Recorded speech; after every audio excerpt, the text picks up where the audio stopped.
What's up, everybody? Herschel Fruin, High School Top 200. This podcast was my first guest podcast where I have one of my mates come through and help me out, and his name is Nic Purcell. He was one of the young boys when I was at Church College. He came from McLean's Colleges in Auckland, was at McLean's, and he came down to play basketball at Church College and won 2 national titles with Church College. And he went on to be signed with the Philadelphia Eagles in the NFL, something that I dreamed of pretty much my whole life, and he actually got to live it and do it. And so I brought him in to talk about how it all went down and how his journey from being in Auckland, coming to Hamilton, play basketball, playing rugby at Hautapu when he was at Hautapu for a little bit, and then just switching on to American football. He ended up going to Golden Bay College, I think it was, and on to the NFL, and just shedding a bit of light into being an athlete at that level and what it took to get there. And we talk about some of the experiences that we had, kind of growing up. Our mindsets are kind of the same, being big tall fellas that we just talk about our feelings a little bit in that, because if you are my height, or if you are my size and height at the same time, there's a little bit of feeling and of being watched all the time, and kind of we talk about that kind of stuff and things that troubled us growing up and being that way in size and height and all that kind of stuff. But I hope you enjoyed it. It's a real long one. So when you're stuck in your Auckland traffic, which you guys are for almost 2 hours in the mornings, chuck me on, have a listen to me and Nick. We get in trouble a little bit and get a phone call, so we have to cut and all that kind of stuff, and pick up his kids and all that kind of stuff. But then, you get the gist of everything that's in there. Hope you enjoy it. It's long, break it into pieces. But have a listen, see what you think.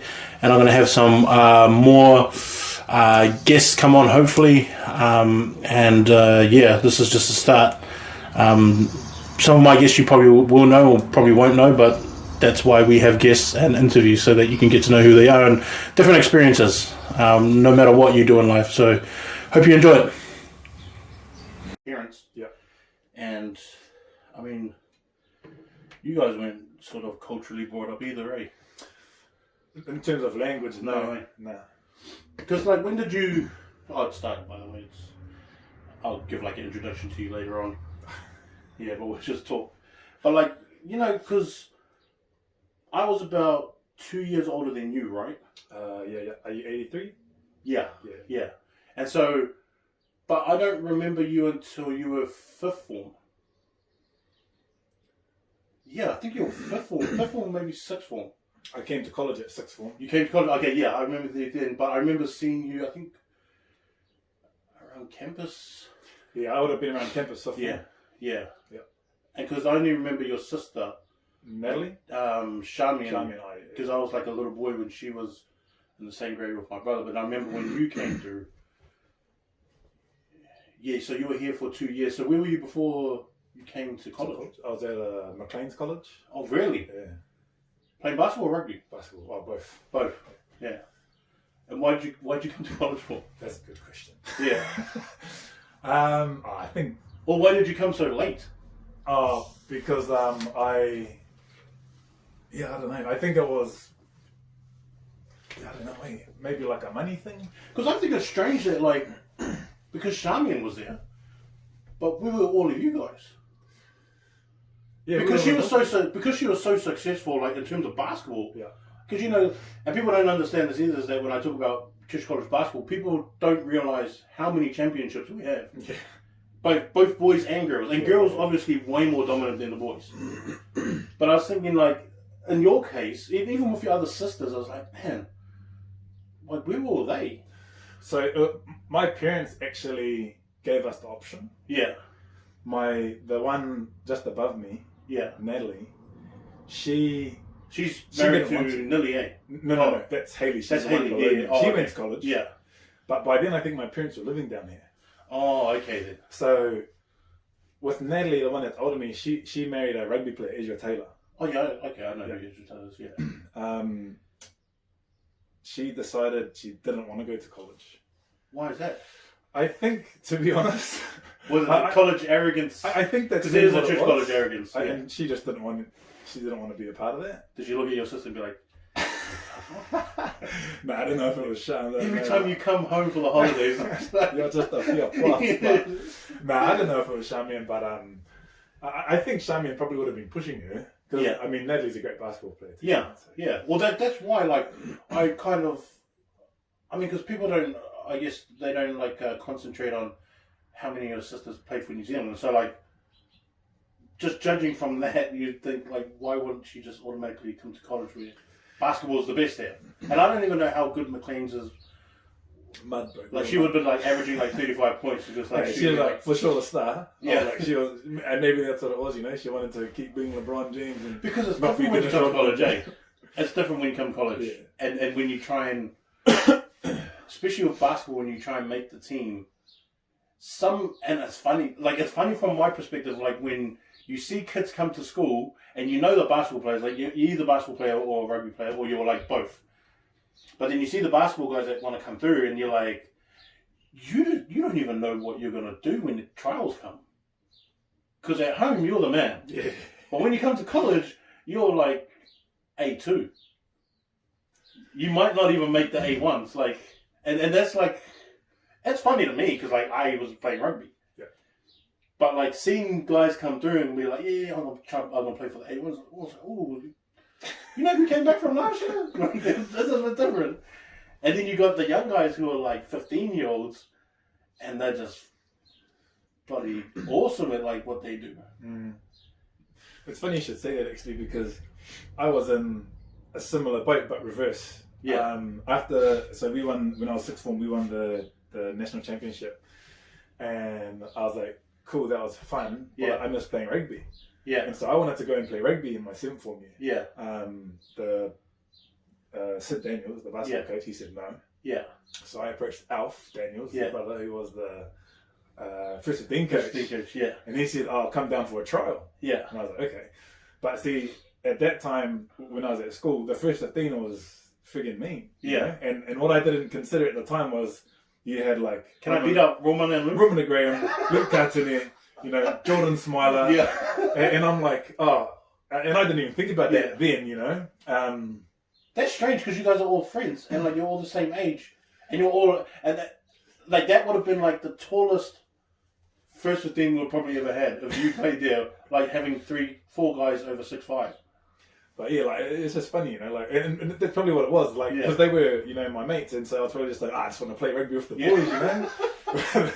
But then I didn't think it didn't even like cross my mind that I would be like competing against the boys for a spot. I might have a 17 on my back. I just keep my number 6 on the basketball court, but yeah, like it's just funny that you brought that up actually. But because you know, like my last year in 2001, me and Fraser actually went to Brother Smith, and then I go to him because me and Fraser were talking about it. No, what's the other one that left? He's the one with the funny hands, the funny fingers. He left. Oh yeah, he left back. I think he went to Arizona. I think it was. Yeah, something like that. But he's the one that picked the team and then gapped it. But like, me and Fraser were talking, and then Fraser goes, "Bro, you should come and play basketball." I was like, yeah, because my basketball was my main sport. Like, I actually like basketball more than rugby. And then I go to them, oh, sweet, let's go talk to them. And I knew, I was just like, well, Scott Walker's there, Sam Walker's there, you and Roman, and I didn't know, I knew who you were, but I didn't know how good at basketball you were. But everybody else, I was just like, I'll just post anybody up. And Fraser knew that as well. Yeah. And I was like, yeah. I'll be like the Talmadge Enoch kind of guy, Francis Ngawati. Like, I'll just post up anyone. I was like, yeah, like, I can pass, I can dribble, I can do all that kind of stuff as well. And then we went and asked, and then he said no. And he goes, nah, because, your dad's the first dean coach and you're already playing. I was like, yeah, but I want to play basketball. Yeah. And he goes, oh, no, I was like, oh, what? Yeah, see, that's BS to me.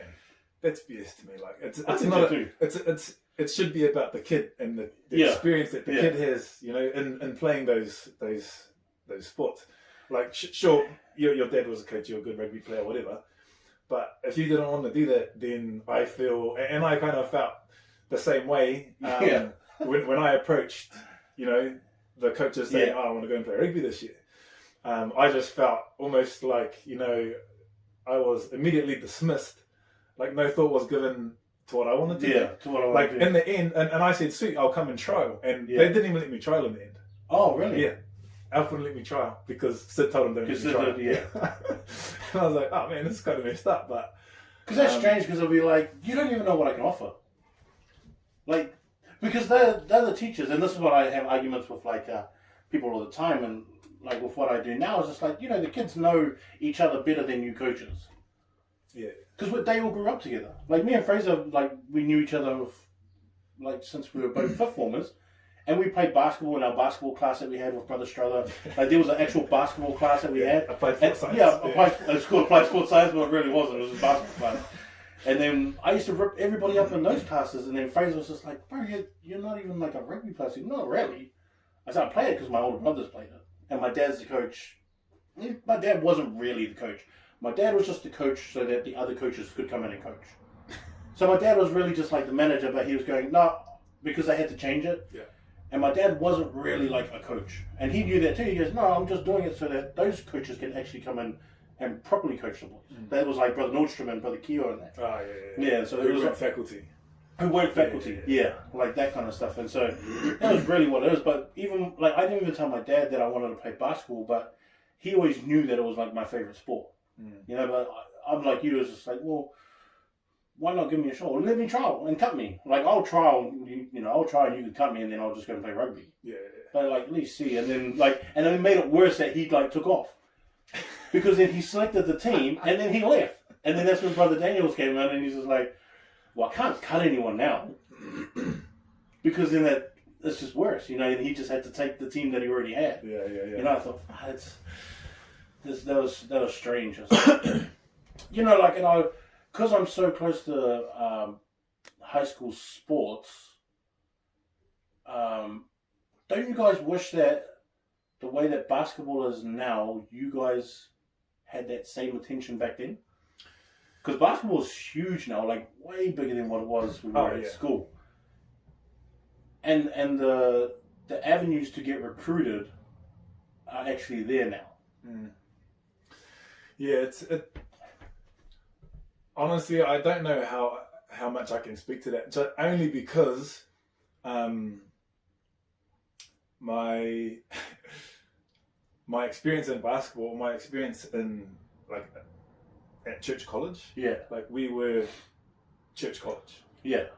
And you mentioned it earlier. Like, we just kind of had this arrogance about us. What was it like at tournaments? Because I kind of know what it's like. We get off our bus, and we're the only one that has a bus that has our name on it, and then everyone knows that we're good, and it's like, and to us, it's like there's this arrogance. It's like, what, we didn't finish top 4?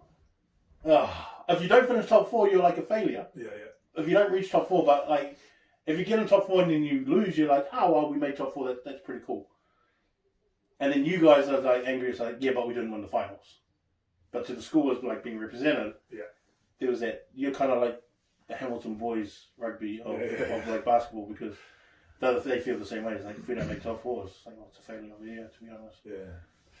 No, I mean, honestly, man, like, I probably liked it more than I should have. Like, that, being on the pedestal. Yeah. Being on the pedestal, because, that's just how it was. That's how, but you described it really well. You walk off the bus and everyone looks and everyone knows. Yeah. And I like that, So and then rolling in with your own bus. But I loved that bus, man. It was the best. Yeah. But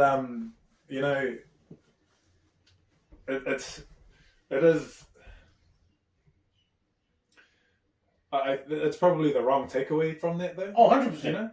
100%. Like, in hindsight, yeah, and everything in retrospect is 2020. Yeah. But I also think because of that, I don't really I can't really comprehend the difference between what basketball kids that play basketball experience today. Yeah. Compared to what I did back then, because I already had the attention. Yeah. And even though basketball wasn't as big then, everybody knew who Church College was. Yeah. Because they were, how many time national champions in secondary school basketball, whatever. Even making the 12, even if you didn't play, there was like a happiness that you were still on the team. Yeah, like so one of the guys that played in my sixth form year. Do you remember Marcus Tokino? Yeah, I know Marcus. Marcus Tokino, he was our 12th man. Yeah. But he was still the 12th man. He was 12th man. He made the team. And he loved it, like he was like always like G up the boys and he was actually a really good 12th man. Yeah. And he was a good shooter, eh? He was a decent player. Yeah. He was a hustler, and I think that's how he just added a lot of value. Like if it was like you had a playing against a player that you kind of needed to shut down, you put Marcus Tokino on him, and he's just gonna frustrate him. Yeah, he's gonna frustrate him. Because he was kind of long too, eh? He's like 6'4". Was he? Nah, I don't think he was that tall. He was kind of tall, but not that tall. Not that tall. Yeah, but yeah, and you're right. Like 1 through 12, everyone was just happy to be a part of that team. Yeah, and we all got along really well. Like we gelled really well on and off the court, which I think helped. Yeah, but the other thing that I try and explain to people, because like, and what I kind of liked as well is just like, we're a private school, but we're a brown private school. We're not St. Paul's Collegiate Private School. We're not St. Kennigan's Private School, where you have like 6 brown guys in your rugby team. We're a private school where we have maybe 1 white guy on our rugby team, and maybe a white guy on your basketball team. Yeah, Sam Walker. Everyone else was. Yeah, and then Peter Wrigley, who was like one of the others, best friends of my brother. He was a white guy who was a non-member that came from Arua and got baptized when he was here, but he was the captain. He was the only white guy. A lot of brown guy tendencies, but he was like a white guy. And like, I always laugh at that because people go, "Oh, you guys are just a rich school." I was like, "Oh, the school is, but none of the kids are." Yeah. Whereas other private schools, if you go to King's College, like those kids are rich. Yeah, and that's interesting you say that actually, because like King's College, St. Kitts, St. Paul's, St. Peter's. Yeah. Kids go there because they have the means to go there, the financial means to go there. The thing that privatizes Church College is religious belief. The religious belief, yeah. And so that's very interesting. Yeah. And the majority of the school, let alone it's tithing money. It's church money, right? And so that's where the money comes from. Yeah. But the majority of the kids that go there, the families come from. Yeah, we're all struggling. Like we don't make the extra money. We just make money from week to week, kind of thing. And that's what I liked as well, is that people saw us as like, "Oh, you guys are this rich school." It's like, schoolers, but not us. Like, if we went on a trip, like you won't see a bunch of us down at like Burger King and McDonald's eating, because we're all saving our money for one day that we get there and we all go and eat. We're not going there every day on a trip and stuff like that. Yeah, that's a special occasion. Yeah, that's a special occasion. So it's like I have $20 that I'm gonna spread over like 3 days that we're on tournament. It's like, don't think I have a bunch of money in like an extra FPOS card. It's like, it's not that way at all. It's funny too, actually, you say that, because the school did have funds from the church, right? And our facilities, our basketball facilities were top of the line. Yeah. They have been since the 50s, since the school was built. But in terms of other than our court, we had nothing. Yeah, even our basketballs weren't that great. We had nothing. Like we trained on the number 1 hill. We trained on the bleachers, the stairs. Yeah. We trained in the pool. We had a pool, but again, that was the school. And so and we didn't have nutritionists. We didn't have stuff like that came through, and we didn't have any of that. It was just that old school, there was a lot of grinded out, when it came to Church College. Did they still do painberry when you were at school? Yeah, there was still painberry. Oh man, that was the worst. Yeah. But stuff like that, I just feel. And then even when we had road race, which is cross country, it's like you had to be above a certain number of people that came in. Like for us, we were told the first thing? You can't be outside 120 kids. If you're outside 120 kids on a crossroad, it's like you guys are gonna be doing extra things. Like okay. It was the same with us. Like even we had pain barrier that we did with all of the first sports. Like the water polo, and everyone, pretty much anyone who wanted to play in one of the varsity teams had to do pain barrier. But then within A1s, we still had our targets. Yeah. If you don't do the 3K run in under I think it was like 13 minutes. Yeah, because Alan was done in positions. The 3K run. Yeah. Ours was done in positions. I remember props was like 12 minutes or something like that. Yeah, all I remember is Louis Anderson ran it in like 3 minutes or something stupid. I can't remember. He's a freak, bro. But he's always been like that. Like even Fraser was that way as well. Also Vinny, but they were just hard trainers as well. Yeah. Like everything that they put out in training was exactly what they wanted to get out of the game, like whatever game they were playing, basketball or rugby. But that's just them, bro. And I think that's like a good lesson for anyone, about life. Like you're only going to get out whatever you put in. And I mean, you look at all three of those brothers, all professional, super successful careers. I think I don't know if any of them are still playing. Louis just retired last year. Yeah, Fraser's still on contract now, but then he's only come back for COVID. Yeah. I don't know if he's going to be going back. And then Vinny, I think, has been retired for 2 years. I know. That fella's like 40, bro. Yeah, but he's 41. 40, yeah. Because he's the same age as my sister. Yeah. Who just finished playing basketball like after a super long, successful career. In Australia. Oh, okay. Yeah. But she's the same, like she's exactly like those three. Yeah. She's like, even now, she like, she started a business, she runs a gym, and she just like, she's up at like 5 o'clock every morning training just by herself. Just because she wants to train. Because she wants to, just because that's how she is. But that shows, she's went to the Olympics. She's played for New Zealand for a number of years. But it's really interesting actually, Shanyan, because she never went overseas. She never went to the States. And I think that's one thing that annoys me too about our girls. With how many championships we had, and I think that was also our fault as Church College alum. They should have been sending a bunch of girls over to America, over to Utah even. Like we've got enough connections over the years of Church College to go to BYU, Utah State, U of U. You can send them anywhere. Like that's what annoyed me the most is that like Charmian, Noni and that had to do it by themselves. Lana kind of had to do it by herself. Zeta just didn't do it. Waste of talent. Like things like that. Even Ray, you're wasted talent too. Like it's like that kind of stuff where Zeta was just she was like the best girl player I'd ever seen was Zeta. And she was ripping up A1 guys, 9 down. She was ripping them up on one-on-ones. Like she was really taking them. And Zeta was just that kind of talent. But none of our girls went over. Even our, what's her name? Smith, was the same as well. Jason's sister. Kristen. Yeah. She was one of our best players. She had knee problems, which was a bad thing, but her skills, even now her knowledge, if you just sit there and talk with her about stuff, man, knowledge of basketball is crazy, man. And I just think that we didn't help our girls enough to go over there and at least have an opportunity. Because to me, it's all just about opportunity. 100%. Yeah. 100%. Yeah. Whatever they do with it when they're over there, it's just okay, but at least give them a try. At least help them out and get there. And I think for the most part, the majority of Kiwis, at least that I know, and from my involvement in athletics and sports and stuff, Kiwis have grit, man. Yeah. Yeah. And honestly, that's all you need over there. Yeah. You just if you can, one thing I will give to the Americans is they know how to train. Yeah. They train really well. Yeah, they train really well.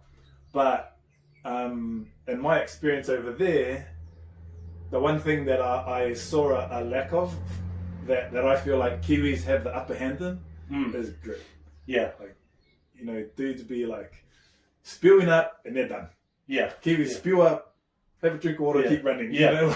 Our mongrel is pretty up there. Yeah. And that's, I understand what you mean, John. Yeah. Yeah. And that's, and so when I was over there at junior college, there was one other Kiwi on our team, and he's do you know the Big House family? He's a Big House. From Auckland. You're talking about my cousin, bro. Oh, Brandon. Yeah. Oh, you know Brandon? He's my cousin, bro. Bro, so I played with Brandon at junior college over there. The security guy. Yeah. It's actually private detail, bro. The pretty guy. But that's so funny. I didn't know you guys were related. Yeah. But yeah, so I played with B House, and the coaches loved him and me. Yeah. We were older than anyone else on the team. Yeah. Just because we started late. Yeah. But bro, we just outperformed. You know, we may not have outlifted some of the freaking huge coconuts that I played with. But, but bro, we in terms of just never stopping. Just never stopping. Bro, they loved us for that. See, that's the other thing that we don't get, is that we don't get the gym time. But we're not pushed to do gym time. Yeah. Like kids now, they're actually pushed to do gym time. And they're now gym strong. Where when we were back at school, it was just like, oh, whatever you come with, that's island strong. Yeah. For me, there was Aaron Murphy, Brigham Nordstrom, Jamie, Jum. They were the only ones that were really gym guys. Yeah. They were actually lifting, and I think those were the only guys that really wanted to be successful in terms of a professional rugby career. But everyone else, you're not even pushed to do it. Yeah. Zero accountability. Accountability for that. Yeah. And bro, honestly, the craziest thing, I would go over there. So because I was so behind. Yeah. I never played football before. I used to train with a guy named Jesse Sapolo. I don't know if you know. He's 49ers. Yeah. And so he won 2 rings? I think he won more than 2. He played for 10 years. No, yeah, because he went through Montana and then went to Steve Young. So he must have that's 4. right. Yeah, he's got a bunch. He's got a bunch. Yeah. Yeah, he was the center. But so anyway, because I was playing O-line, he kind of mentored me. Yeah. And he, even now, if you follow him on Insta, the stuff he does is pretty cool. But he runs these camps. He calls them Men in the Trenches camps. Yeah. And he runs camps for O-line, D-line. And they're for high school kids. Oh, yeah. And he, when I first started playing, it was actually one of my coaches. He was actually the D-line coach at the junior college I was at, but he knew Jesse, and he's actually an O-line coach. He was coaching D-line. Yeah. But, what was his name? JT Newmata, this Samoan guy. Oh. Anyway, he said to me, hey, you need to go and approach Jesse, because he'll be able to help you just pick up, get caught up. He said, you need to come to these camps that I hold every Saturday morning with these high school kids. And so here I am. A man. 25-year-old man, learning how to play football with these high school kids. And some of these kids were friggin' beasts, bro. Yeah. And then you would see them in the weight room, and these high school kids are benching 120 kilos. Yeah. And I'm like, bro, when I was in high school, if you could bench 100 kilos once, you were the freaking man. And but it's just instilled in them so young over there, so young. And I mean, it's good, and they're so strong, man, so strong. Yeah, man. I wish. Oh, I mean, we have that here now, but I think we were so slow just to get onto that stuff.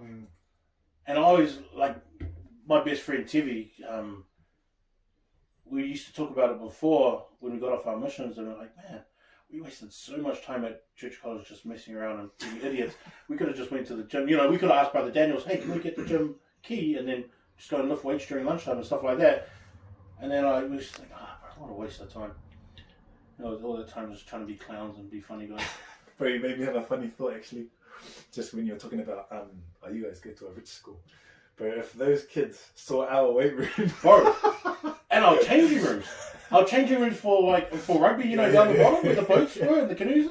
It's like, bro, you could tell we're not rich by our prisoner style changing rooms, bro, all divided by a wooden wall. It's like you can hear everyone's conversations around. It's like that was a joke. What was it like? Did you win 2 national championships or 1? At college? Yeah. 2. You won 2? 6th and 7th form, both years I was there. And then, so my 7th form, the championship in 7th form, that was the last one church college ever won. Yeah, because they did it. One after that. And that was 2000. But they had some good teams though after that. They did have some good teams, but then, I mean, I wasn't around. I was in the States, but I heard that they had some really good teams, but then they had actually some players that played on when I was playing that had gone back to like Mana College to do like second year students. Oh really? Yeah. Oh, who went back? Emin Matoto. Oh yeah. He was a mean rugby player too. He was a mean rugby player, yeah. Oh, but he came up and played basketball. He came and played ball, Sim4, and then it was like Emin, and then the Todima boy, like Chad. Chad, yeah, Chad, yeah. Sure. Yeah, and so like Mana had like a stacked ass team, and they were good after that. Like they were good, yeah. I actually don't know who won all the championships though, because my last year was 2003. Yeah. So who are the main players? Like you and Sam? Rom's played 1 year and then went to rugby, right? Nah, other way around. He played rugby, and then in 7th form, I think. Or did they let him play both? Yeah, in 7th form he played both. Was he like the only player that they let play both? Only player, and it was because Sammy got into trouble in 7th form. What did he do? I honestly have no idea. What did you do, Sam?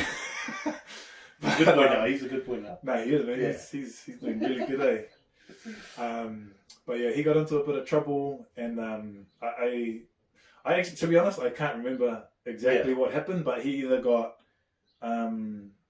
he wasn't allowed to play, and I can't remember if he got kicked out of school. Yeah, he wasn't allowed to play at nationals. Okay, yeah. And I can't remember if he got kicked out of school, and so I was the only big, and so that's why Sid petitioned Alf to let him play at nationals, to let Ron play at nationals, and I think he maybe had like a couple weeks training with us, and then we were no plays or anything like that. Just I mean, just run the lanes. Athlete, he's an athlete, bro, and the system we ran was the same system they ran when he played in 5th form. It's always run and gun. Yeah, Redlands or whatever they call it. But so I mean, he knew everything, and he's an athlete. He's so good, hey man. He's like, I remember him in 5th form. He was good, like at basketball. Yeah. And he had such a high shot. Yeah, he's like for a big fella. Yeah, he's like real finesse. Eh? Yeah. That is kind of what it is. And I remember thinking, like watching from the side when he was young, and him and Sam, I was thinking, he's kind of slow, but no one can stop him. But it was like the way that he moved the ball. Yeah. Like it's like they can't get their hand over. Like he would put it like this, and then he would just like adjust like that, and then he was like shooting at the top. And because he's like 6'7" back then. Yeah. Because I think he's like 6'8", hey, something like that. Was he around 6'7"? No, I think he's around 6'7". I think he's still. He always had this like he's real always high been shot. a unit. Yeah. And he was tough. Yeah. Like, he was tough. Like he's got this like real aggro about him too. It's so funny when you see it in rugby too. It's like, so funny to watch. I remember the year that I got married, me and the missus were living in Australia. Yeah. And I just remember I was talking to one of my family members, and they were like, "Oh man, did you see Ron?" I was like, "What?" And so the game. So sure enough. But that's when his dad got into the fight, hey? Yeah. Well, I think his dad got into a fight on the sideline, and then Ron just ran off the field and was like, "Boom!" Because TK was the other one that ran off the field. That's right. And you see him from fullback, and he just runs away and sees Ron jump over. Yeah, that's pretty funny. Yeah, that was crack up, bro. That was when like YouTube was just starting. Yeah. But what is your like memories from? Like, what is your best game that you remember of basketball? Like being at school. Is there like a game that you remember, or like a moment? So we had this. There was a regional tournament. I think I was 6th form. I actually can't remember, but it was regionals. Oh no, it must have been 7th form. Yeah, it was 7th form. It was regionals in Rotorua. Yeah. And man, I just had such a good tournament. Like just the whole tournament. The whole tournament, I was just on. Yeah. And I got I got MVP of the tournament. Yeah. It's probably one of my best memories. Just. And what was it? Was it just you were just finding everything easier? Honestly, I don't know. And so I think I just started off good. Yeah. And then their confidence rolled over. Yeah. And like, you know, I if I knew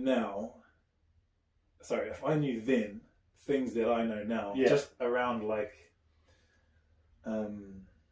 mentality, you know, the power, really it is the power of the mind and how much influence your mind can have on everything. Like, it would have been a lot different, you know, a lot different. And honestly, just as I think back, you know, because you asked me, I think back to that experience, and I honestly think that I just started that tournament really well and thought I was the man. And then just and played like just it. And then you just played like it. Yeah. Yeah. And, you know, and so, because I, you know, funny if I'm just being real and a little bit vulnerable, growing up, I've never been a confident person. Because of? Don't know. And maybe it's just the way I'm I'm pretty.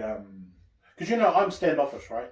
But I'm standoffish in a way because I'm so tall and big and everyone's always looked at me. Bro, honestly. So I don't like that stuff. Yeah, like you ask my cousins, and when we grew up, I'm at the back.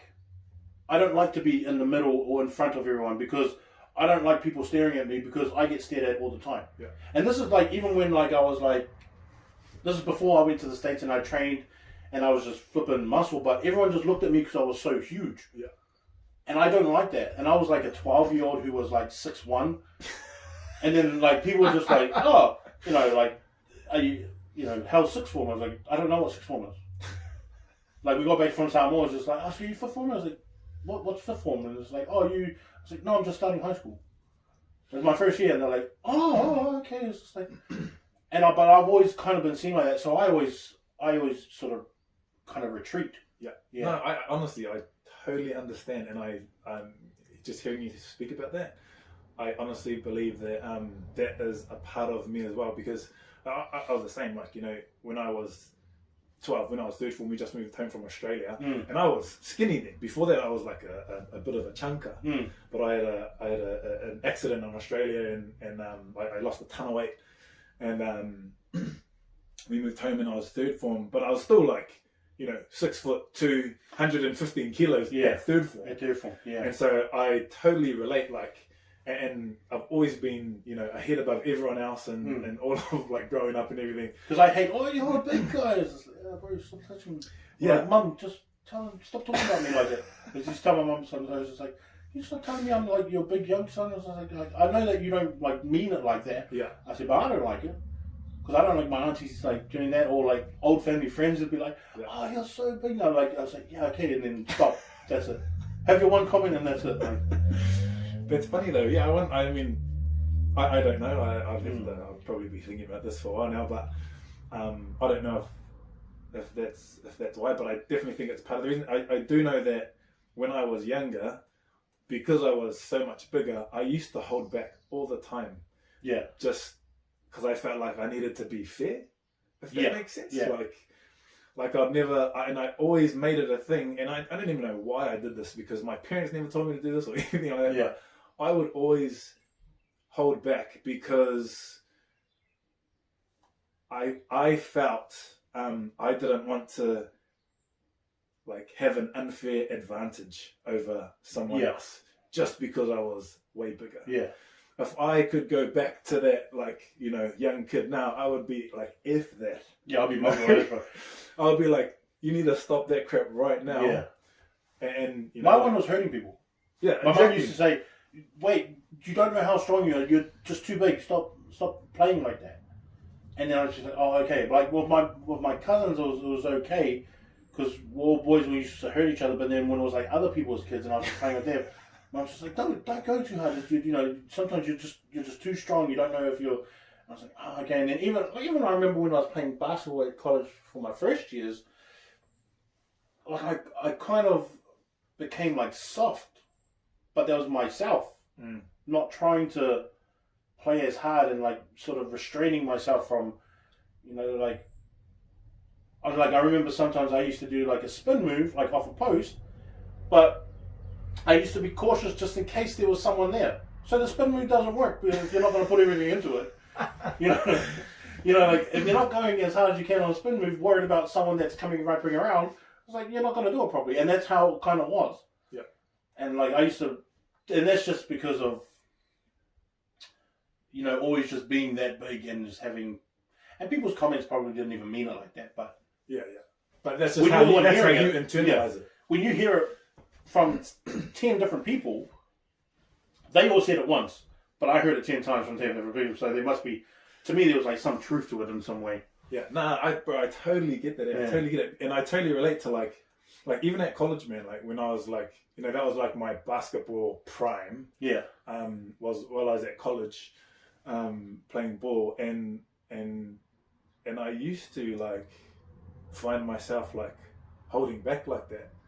Oh, someone told me that. I remember talking to someone. I was thinking, and this is when I saw you for the first time in my last year. I was thinking, oh, he looks pretty big, and they go, oh, he's kind of soft. But I can't remember who was saying it to me. It was like a mate of mine. Yeah. And then it wasn't until the year went on, and then it changed. But I remember someone telling me because you were like really built, like when we were at school. Yeah. Like you were really built. You looked like you went to the gym. But then I remember talking to someone, and this was right at the beginning of the year. They go, "Oh no, he's kind of soft though." But then because how we used to come and watch you guys' games up the top. Bleachers, yeah. But then as the years went on, like obviously as the year went on, like it just changed. But I don't know when it changed, like when that game happened, kind of thing. But see, even then, like, and that makes sense, bro. That you say that you used to hold back because that's kind of like I used to do the same thing. Yeah, and like, but honestly, the interesting thing is that it's just the result of that's the product of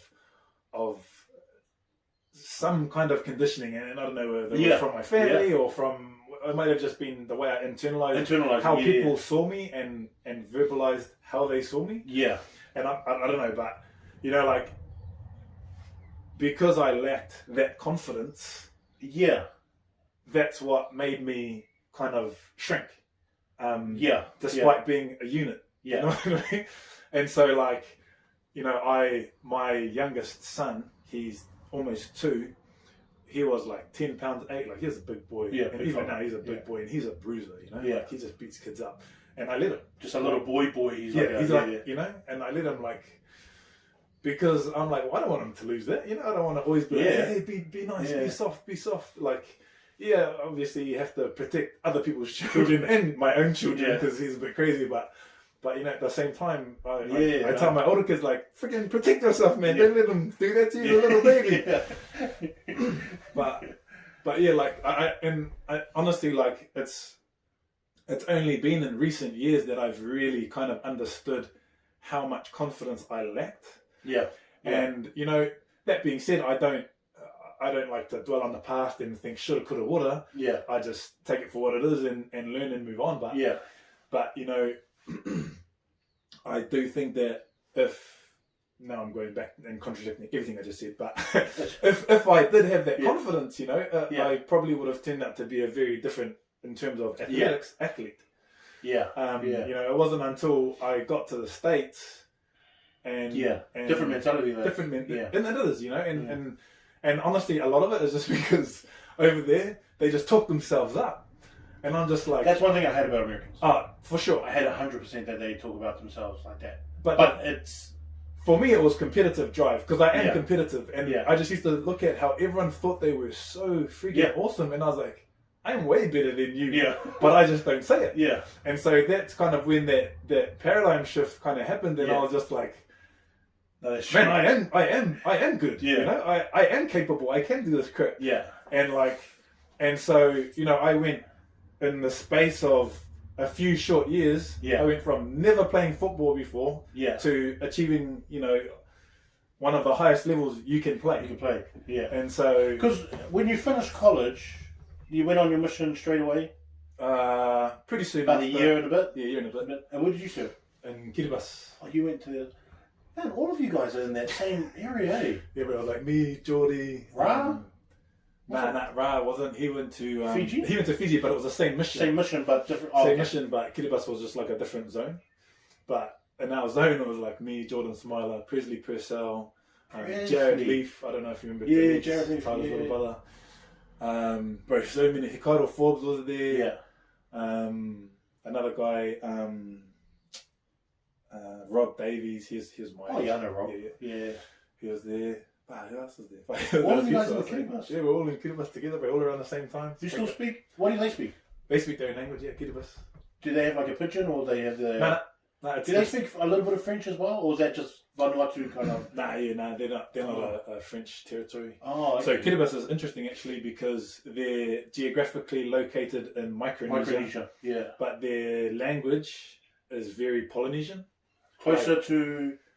Bro, it's like closer to Samoan or Tongan. Or... So it's probably closer to Maori in that it's a very hard language. A lot of T, rolling R, K. Yeah. Like, Samoan's a little bit of a softer language. Yeah. I think we're the only language in Polynesian, from Polynesian languages that have a soft T, where everyone else is more like a D. Yeah. Like Tonga. Tonga. Yeah. But even Fijians, the way that they pronounce their D's as well. So. Yeah. But yeah, so it was interesting. Like it was quite easy for all of the boys from New Zealand to pick it up. Just how long did it take for you to pick up? I just got thrown in the fire, bro. So I didn't have a choice. But when I went out my comp, he was American fella or no, Aussie fella. He'd been out for 4 months. Yeah. Before I got there. 4 months. 4 months, bro. And then he was the Were oldest... you guys low on missionaries or something? Or was this guy just a... Nah, I think they just did like a cleanse, eh? Yeah. Oh, because the guy who trained me... Yeah. Right, the guy who trained me, who'd been out 4 months before me, the last missionary that came out before him, there was a 9-month gap. And so they like... That's scary, bro. Like you knew and him 4 months because he wouldn't even know what to do. How good was his... Nah, terrible too. I mean, he could speak...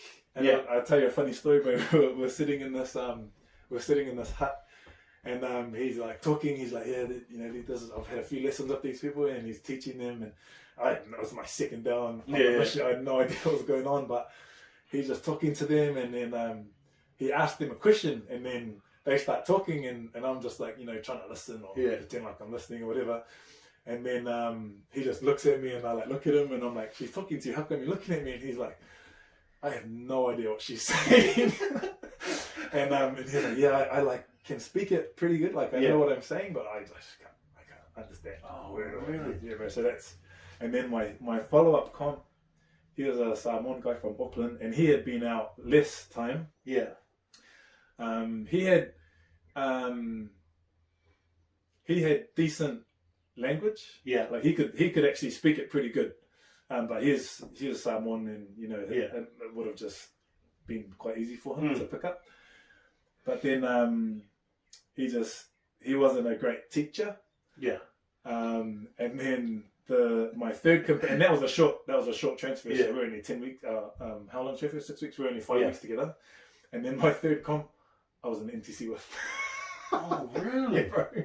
And he was another Aussie fella, the white boy from Aussie, and that was, bro, it was just like I was like, whoa, I better learn this language. But it was. But by then, I could speak okay. Did you stay in the same area, or did you move? Yeah, I was in the same area. Oh, that would have been okay as well. Yeah, because people around would already know. Oh, he's kind of getting better, and yeah.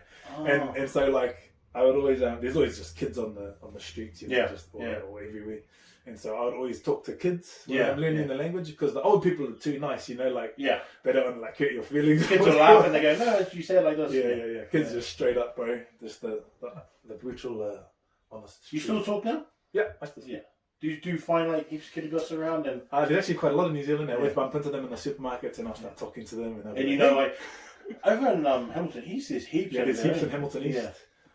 Heaps in actually there's heaps in Hamilton East, and then there's a few around here, like around town area, over by the stadium, that whatever. Oh, okay, like Frankton, whatever that place is. Fraser Tech, Fraser Tech area. Oh, true. How was it after that? Like when you came back from the mission? Yeah, like what was your transition like coming back from the mission? Obviously weird to be alone, because that's always like one that, like I remember my brother came off because when he served in the Philippines, and even my other brother who served in Mongolia, they would like, I would wake up and they'll be lying on my floor. Like, see, I just like wake up and like this is before I went on my mission. I understood. I was like, bro, what are you doing, bro? You got your own room. And it's just like, oh, no, bro, I'm good here. I was like, oh, okay. So yes. Bro, I slept on the floor for ages, when I got home. Yeah. Just because. That was your comforter. Like, from the moment I got into Kiribati, I never had a mattress. Oh, really? Yeah. But we used to sleep on... all the big fellas would have just hated that one, bro. Oh, yeah, man. Yeah. But we used to sleep on mats, Yeah. Just the fine mats. And, true. So, when I came home, I slept on the floor just because it was just weird. It's funny, it was a while. Yeah. But my parents actually met me in Brisbane because that's how I came back. Oh, that's the route that you guys Brisbane. come back. Yeah. Oh, okay. So my parents met me in Brisbane, and then were any of your sisters over there then? Charmaine was in Sydney. Her husband, she married a leaguey. Yeah. And at the time he was playing for the Sharks. Yeah. They were down in Cronulla. Yeah. We actually stopped there too. Oh, But I was home for like a week before I got released as missionary. Oh, really? Yeah. Oh, bro, that would have been hard. It was weird. It was Yeah. weird. Yeah. It was weird. And then I a week after I left Kiribati, I had met with the state presidency and got released as missionary and stuff. It was funny. I did watch some movies that I probably shouldn't have watched, but that's alright. I watch them on my mission anyway. Come on, kids. What's the new Disney cartoons? I'll leave it in Disney cartoons. Yeah. What is how? Because when you came back here, were you looking at playing basketball, or you just went straight to Hotapu? Because you played for Hotapu for a few years, though, eh? Yeah, I went straight up to Hotapu. I didn't play ball at all. You didn't play basketball at all. Is that you're just thinking it's like I'll just give that up and just play rugby, just get back in the rugby? Nah, honestly, or was it the boys? Honestly, it was. Yeah, it was the boys. Like and here's me just kind of like putting it out there, being a little bit vulnerable again. But I honestly just went and played rugby straight away because, like, growing up, we moved around so much. Yeah. And I never really had like just real tight friends. Oh, okay. And so for me, going to play rugby with the boys was my like search for camaraderie. You know what I mean? Okay, yeah, I get what you mean. And I like rugby. I was decent at it, and I missed playing it. Or missed playing something. Yeah. And so I got fat hairs on my meche, and then how in Kiribati? Bro, they like. Regardless of whether it's an island nation, you know what I mean? If you're a member or not, you go there, anyone's house, you get fed six square meals a day. And even if they have nothing to feed you, they'll find something to feed just you. whatever they have. Whatever they have. Beautiful. So they are Polynesians. They are Polynesians. Beautiful people. But yeah, so anyway, and then that was just kind of, that was that year. And then my connection to Hotapu was I actually, so I used, before my mission, right up until I left, actually, I used to date Tani called Nordstrom. Oh, okay, yeah. And that was funny, actually, because, you know, she's the youngest child of 7, and there's 6 older brothers. Yeah. Everyone used to think I was crazy. But anyway, that was my connection to Hotapu was through Pedro, you know, Peter Nordstrom and the boys, her brothers that all played up there. Yeah. And so that's just where I went. In hindsight, I mean, it was good fun. I loved great club, loved playing at Hotapu. They got a good support system out there. Good support system, Like, and, you know, I went and watched my brother-in-law who plays for Old Boys now. Nearly. Yeah. I went and watched his game against Hotapu a couple of weeks ago, and you know, saw some of the old faces like the presidents and still following, bro, still following, and I'm like, man, you guys are awesome, you know, and but all of my high school mates, were actually playing for Te Rapa.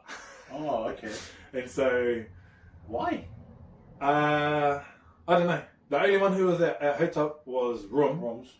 But that's because he was also with like the Chiefs. He would have been with Canada. Even Kyle was. No, sorry. They all played out Te Rapa after the Mish. They all came Oh, they they played went at Hotel. Yeah. Oh, okay. Yeah. And that was that was fun with the boys out there. Because they were different. Like Hokkaido, Luke, and Roms were all New Zealand secondary school players. Yeah. Probably our last. Oh, was Paul at school the same time? Paul Lasike? Yeah. No, he's a couple years younger. But he didn't make New Zealand. Actually, no, he didn't make New Zealand secondary. I think those three were the last New Zealand secondary schools. Paul's a freaking beast, man. No, they had Benson Stanley was at Auckland Grammar then. Yeah. I think that was the guy that beat him up. But he was with the Chiefs under 18s. Yeah. With Ada. Alkington? Nah, Ada's way younger. Is he? Way younger than Paul, I think. Because Ada's the same age as Winnie. I thought they were the same. No, I don't think so, bro. I don't think so. The twins are young, man. They're young as. I'm pretty sure they're like Jaden's, my younger brother Jaden's age. Oh, no, I think you're right. No, because they're the same age as my sister. My younger sister, Georgie. Yeah, I think Paul's 3 years older than him. Oh, yeah, no, you're right. Yeah. Oh, true. Yeah, because I'm sure they were like the last New Zealand secondary schools that we had. And Hokkaido left to St. Peter's. Yeah, that's right. When he made the New Zealand secondary schools, Yeah. I actually want to talk to him about that when he comes back. He'll be keen, bro. He's a good fellow, man. I've got a lot of time for hockey. And he's made he's been mean in his career anyway. Like he's really, I guess, taken every opportunity, to make it out there. Yeah. So after you played rugby, I remember talking to you asking me about coming to play football. Yeah. And this is when I actually stopped pursuing football. Yeah. Because my one was that I went on a little recruiting trip by myself, doing it myself. Yeah. And then I went out to get a scholarship, which I did. I got a bunch of scholarships from D1 colleges, and then just made the stupid decision to pick a girl to come back to who I didn't even get to marry or anything like that. Just a stupid decision that I fully take 100%. And it wasn't her fault at all. Like, you learn. There's nothing like that. But massive regret of my life. Biggest regret of my life. But at the same time, it was one that I made the decision on by myself. And then I remember after Where were you? Were you at BYU? I was gonna go there. Yeah. And I met with Bronco and what's his name? The D lineman coach Kofusi. And I met with him, and they were keen as for me. Even when I came back to New Zealand, they rang me up, and Bronco, because his dad and grandfather were here, and he had he's hard on to multicultural and all that kind of stuff, and he called a couple of times, and then my uncle, who's a hard out BYU's fan that lives over there, came over here for a visit, and he goes, "Son, you got to get back there. You got to get us." And he just wanted, because none of his sons made BYU, none of them got a scholarship or anything like that. But he wanted me to go over there, and I'm sure he wanted me to put Fitzimani on the back of my jersey or something like that. Just I don't know, but he really wanted me to go back. But then I just made up my mind that I was staying for this chick, and so after that I just sort of gave it all up, and then that's when you hit me up about it. Yeah. And then I think I told you to play tight end. Yeah. I think I told you to play tight end. And that was only because I knew when I went over, they had me playing multiple positions. Yeah. Because they didn't know what I was.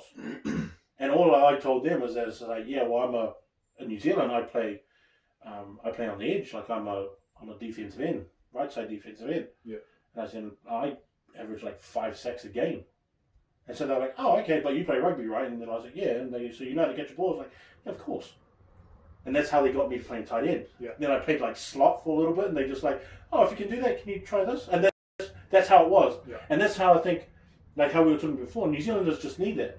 A coach just needs to come down and go, "Can you try doing this?" You, and you. It was just move this way, see how fast you can get from here to here. There's 2 feet. And it's just shuffle along. Throw your arms out. See how that is. Punch this bag. See how much energy you can, generate. Things like that.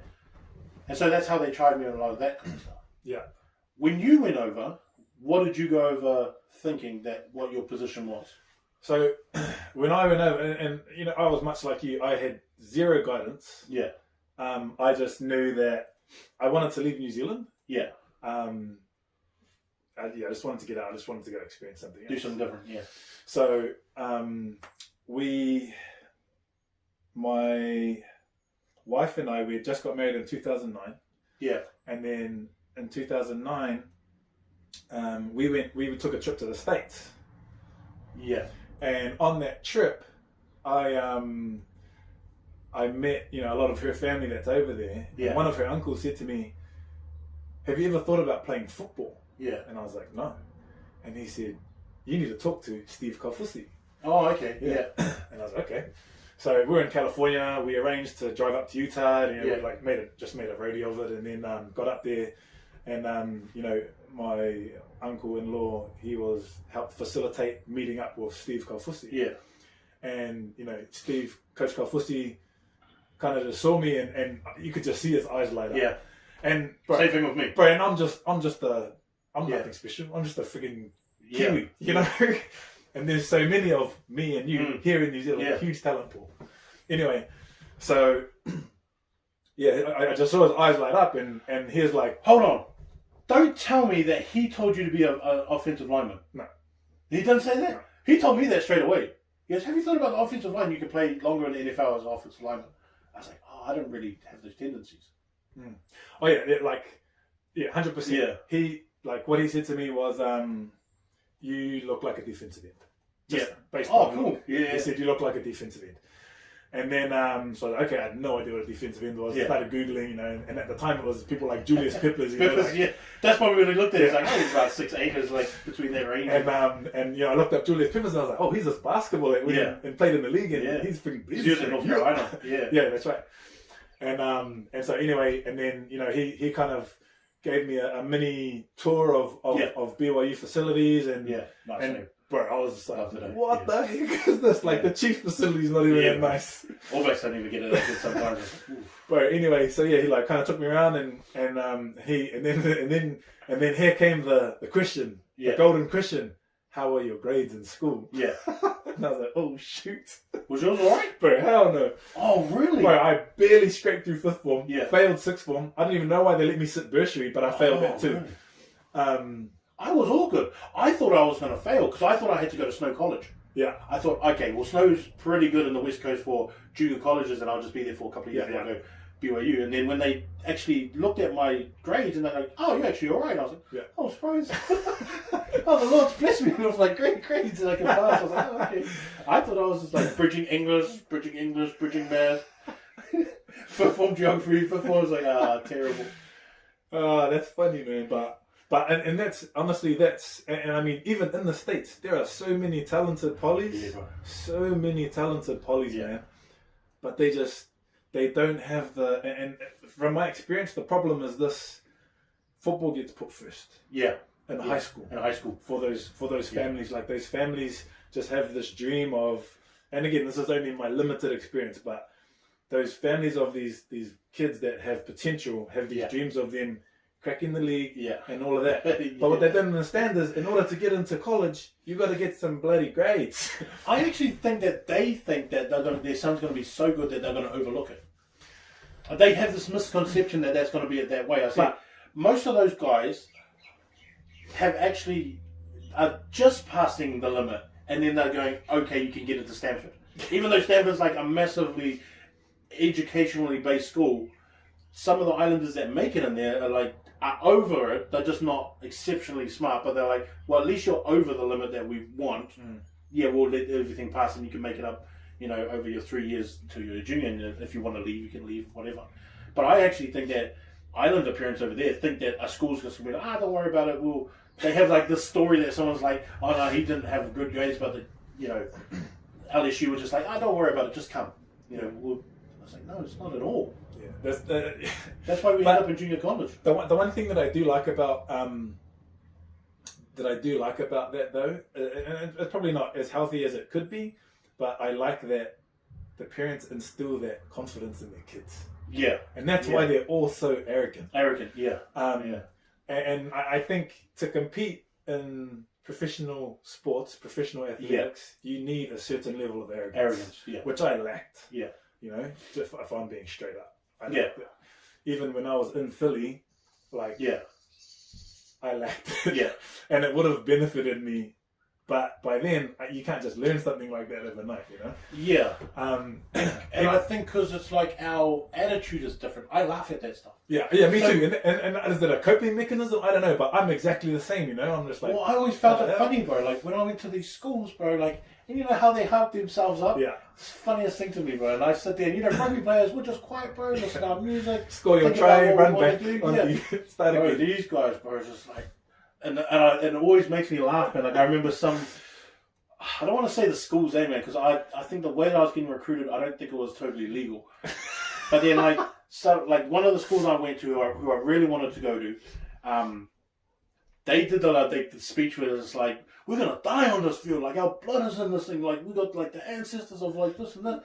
I sat there, man. I took to, like, look at one of the other guys who was, like, a walk-on trying to get a scholarship. I was like, bro, are you serious, man? Let's just go out there and smash some fellas. Like, that was all I said to him. He's just like, but he's like sitting there going, yeah, there's a count out, you fellas, bro. It's like, what are you talking about, man? That showboating, I've always laughed at that. Funny, eh, bro? I cannot even participate. Yeah, I know, man. It's embarrassing to me. Yeah. Like, if I was going to go, I'll be like, oh, you're a dick, bro. What are you doing, man? Like, the highest end of me getting involved in something like that is I would just let out one faumu and that's it. You know? You know, like that. I always hide to. I like the same thing, bro. I just hid at the back, bro. And I was just standing there like this, like, all right, let's go do this training, bro. Actually, a funny story. One time when I was at the junior college that I was at, and, what is it called? Golden West College. It's in Huntington Beach, California. Are they like a? Kind of look like a Wallaby jerseys, right? Like a green and gold. Green and gold, yeah. Green and gold, right? Yeah, that's actually really impressive that you know that. No, because like I remember Long Beach Poly. I remember seeing a clip of somebody else, and then they went to that school. Oh yeah. And I just remember it was just like, they kind of look like the Wallabies. So. Yeah. Like, I was like, I wouldn't want to go there just based on that. Send me to a black team or like a black red and yellow. Long Beach was black and red. Yeah. Oh, okay. Like they were in our conference. Oh, okay. But you know, there's this one game, and we had this running back. He was like all-star running back. Yeah, like, he was the man. And he was only at Golden West for the same reason I was at Golden West. Yeah, grades. Yeah. And where did he get offers from? I actually can't remember where he went. Was he trying to stay stateside, or was he trying to get out and? No, he was from the south. Oh, really? Yeah. Oh, really? Yeah. And he went all the way to... I don't know if he was currently living there, but he was from the south. Wow, right. And like, you know... Like the South Texas or like Georgia, Tennessee, Alabama area? Yeah. I'm pretty sure he's from like Louisiana, Alabama, like that south. Like the dirty south. Isn't that strange that they go all the way across there? Like... I'm not sure. Like he may have been living in California at the time, but like when he talked, he was just like some Maoli from the south. Yeah. Yeah. Sorry. Tamatuli, I believe is the... But anyway, yeah. So we're in this game, and it was a good game, and we're running this play, and we must have been quite a ways back from the goal line, maybe like 30 yards. Yeah. Or it was a good distance. Yeah. You know, and we were just running inside zone to the left. I was the left tackle. And I, just made a great block, and he cut right inside my inside hip. Yeah. And then, I threw my guy, and I ran with him down the field just to keep blocking for him because, like, I was big, but because of rugby and basketball, I was fast. Yeah. So anyway, and I made another block for him further down the field, and he scored a touchdown. Yeah. And me. Just because in basketball, you make a layup, you run back on defense. You score a try, you go back, get ready to start again. So I made the block. He goes over the line, and then I turn around and start running back or getting ready for PAT. And I didn't know, but he was like, like all hyping up. And then he like started running to me, and I looked at him, and he was running to me, and I guess we didn't make eye contact or something, but he thought we were like gonna run into like a jumping shoulder bump. I had no idea, bro. So I just like looked at him, and then I looked away, and right after I looked away, he jumped in the air, and he was like super athletic. So he jumped in the air, bro. His hip was like up by my head, and he just like fell over my shoulder. And I was just like, oh, sorry, bro, sorry, bro. Like, what are you doing? And he's like, come on, man, I'm trying to celebrate. And I'm like, oh, yeah. And I pat him on the back. I'm like, good touchdown, bro, good touchdown. But yeah, they're just over the top with it. I mean, it's good entertainment. They love it and whatever. But how did you find playing left tackle? It's a lot to learn, bro. It is. So it's funny that you say that because, like, you know, when I spoke of Coach Kafusi and he told me, okay, defensive end. Yeah. So that's what I had in my mind, and I looked up the clips of Julius Peppers. I was like, yeah, this guy the man, sacks and all that stuff, man. And so like, yeah, that's me. And at the time, I think I was 115 kilos. Oh, okay, yeah. So I was like lean. Yeah. I was pretty lean, and maybe 116. But so I went to Coach Kafusi told me, look, you need to get your grades up. If you can get your grades up, we can get you into school. Yeah, at BYU. Yeah. And like that school, you know, the NCAA has their standard for grades, and then BYU has their own standards, which is higher. Yeah. And so I was like, oh, okay, sweet. So then I started looking around at schools in California because my wife's grandparents lived there at the time. Oh. And that was free rent for us, you know, like, and so, you know, we came home to New Zealand, my wife and I talked about it and whatever, and then I contacted. Is she American citizen? She's Jew. She's Jew. Okay, cool. Yeah. So I started looking at all the local schools in Orange County. Yeah. And there was two junior colleges there. Yeah. That were like really close to Fountain Valley, which is where my wife's grandparents lived at the time. There was Orange Coast College and there was Golden West College. Yeah. And I reached out to both coaches, and the Golden West Coast, he got back to me. Yeah. And said, oh yeah, hey, like, you know, if you came over, would you know, give you a shot, basically. Yeah. So I applied to the school and I got in. Yeah. And I was like, sweet, now I just need like a green card or something. Yeah. But anyway, so I got that sort of went over, and then I had kind of got started in school, and I was just walking on campus. Yeah. And the coach, JT Niumata, he actually saw me. Yeah. And he was like, hey, do you play football? And I was like, no. And then and he was like, do you want to? And I was like, oh yeah, I kind of like wanted to. Yeah. And but you know, that's me, like no self-confidence guy. Yeah. I'll try it. Yeah. I'll try it. Oh yeah. Okay. Anyway, so he, you know, he's like, oh cool, come and meet the coaches. So you know, and then and because he was the D-line coach. Yeah. And that's probably what he saw too. You're like, look, at me and saw DN. Yeah. And so, you know, we talked and they're like, oh yeah, cool. We're gonna try you out at defensive end. So I was like, sweet. And I gave it a go, and I mean, honestly, it was hard. Like conceptually, it was hard. There was just so many things that I had to like think about and do. And I mean, I did a decent, okay job. Yeah. Like, you know, but after like, it must have been a couple months of training. Yeah. Maybe like a couple weeks before our first game. Yeah. The coaches pulled me into the office. It was Niumata, the head coach, and the O-line coach, and they were like, "We really think that you'll do good at O-line." Yeah. And I was like, what? Yeah. And my initial thought when they said that to me was, I need to be a marshmallow. Yeah. Like, because, you know, big fella. Yeah. And I mean, I was tall and lean, and I just was not big. And but that was your understanding of what you thought an O-line was. Exactly. And then I was more like locks and not actually like props. Yeah. Yeah. And no offense to props, because props these days are pretty skinny too. But right. But you know, that was just my lack of understanding, making a judgment wrongfully. And so I was like, wait, so instead of running forward, I need to be moving backwards. Yeah.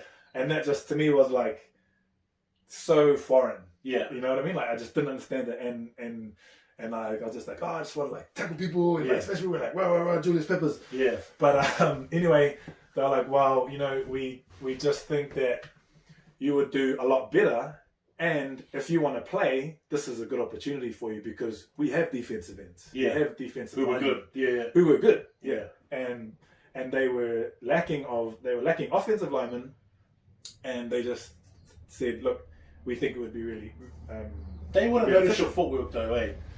They would have noticed your footwork though. Would have? Yeah. Like, for sure, 100%. They knew that. I was like, oh, well, he's pretty cool. But they didn't tell me that till later. Yeah. Like, I think they were just trying to sell me on the idea first. Yeah.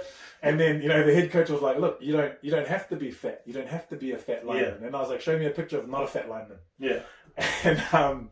And he didn't show me one at the time. Yeah. But I mean, now there's a bunch there. Yeah, there's usually. Yeah. But anyway, that was just my my perception. Anyway, so then I trained for like a few weeks, 3 maybe 4 weeks max at offensive tackle. And and I was like super scared at the first game because I mean I was tall and lean, and I had guys that were 300 pounds on the other side of the line of scrimmage coming at me full steam, and I had to step backwards and still somehow stop them. Yeah. And like, it was crazy to me, but and that's when JT Numata, he said, look, you need to go and talk with Jesse, because he's a tall guy too. Yeah. And, how tall is he? He's about 6'4". Okay, as a centre. Yeah, maybe he was a tall centre. Yeah, maybe just under 6'4", but he was when he told me that he played centre for the 49ers with Montana and Steve Young, I was like, a centre? Yeah. Because our centre was the short little Mexican guy. Like 6'2" or 6'1", like around that. Oh, true. But he's huge. But yeah, he got me onto him, and honestly, like, I just started eating, bro. Yeah. I just started eating, and I just made it a goal that I would outlift everyone in the weight room.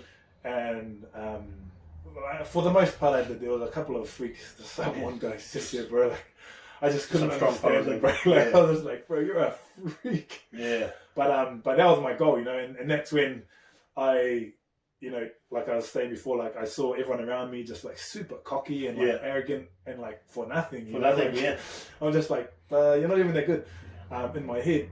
And so I was just like, okay, well, if you're that cocky and useless, I can be that cocky and be decent. And so anyway, I just decided that I would eat, lift, outlift everyone, out-train everyone. Me and Brickhouse, we used to wake up early on Saturday mornings. In the off season, and we'd be by 5 o'clock, be at our strength and conditioning's coach's private gym that he had.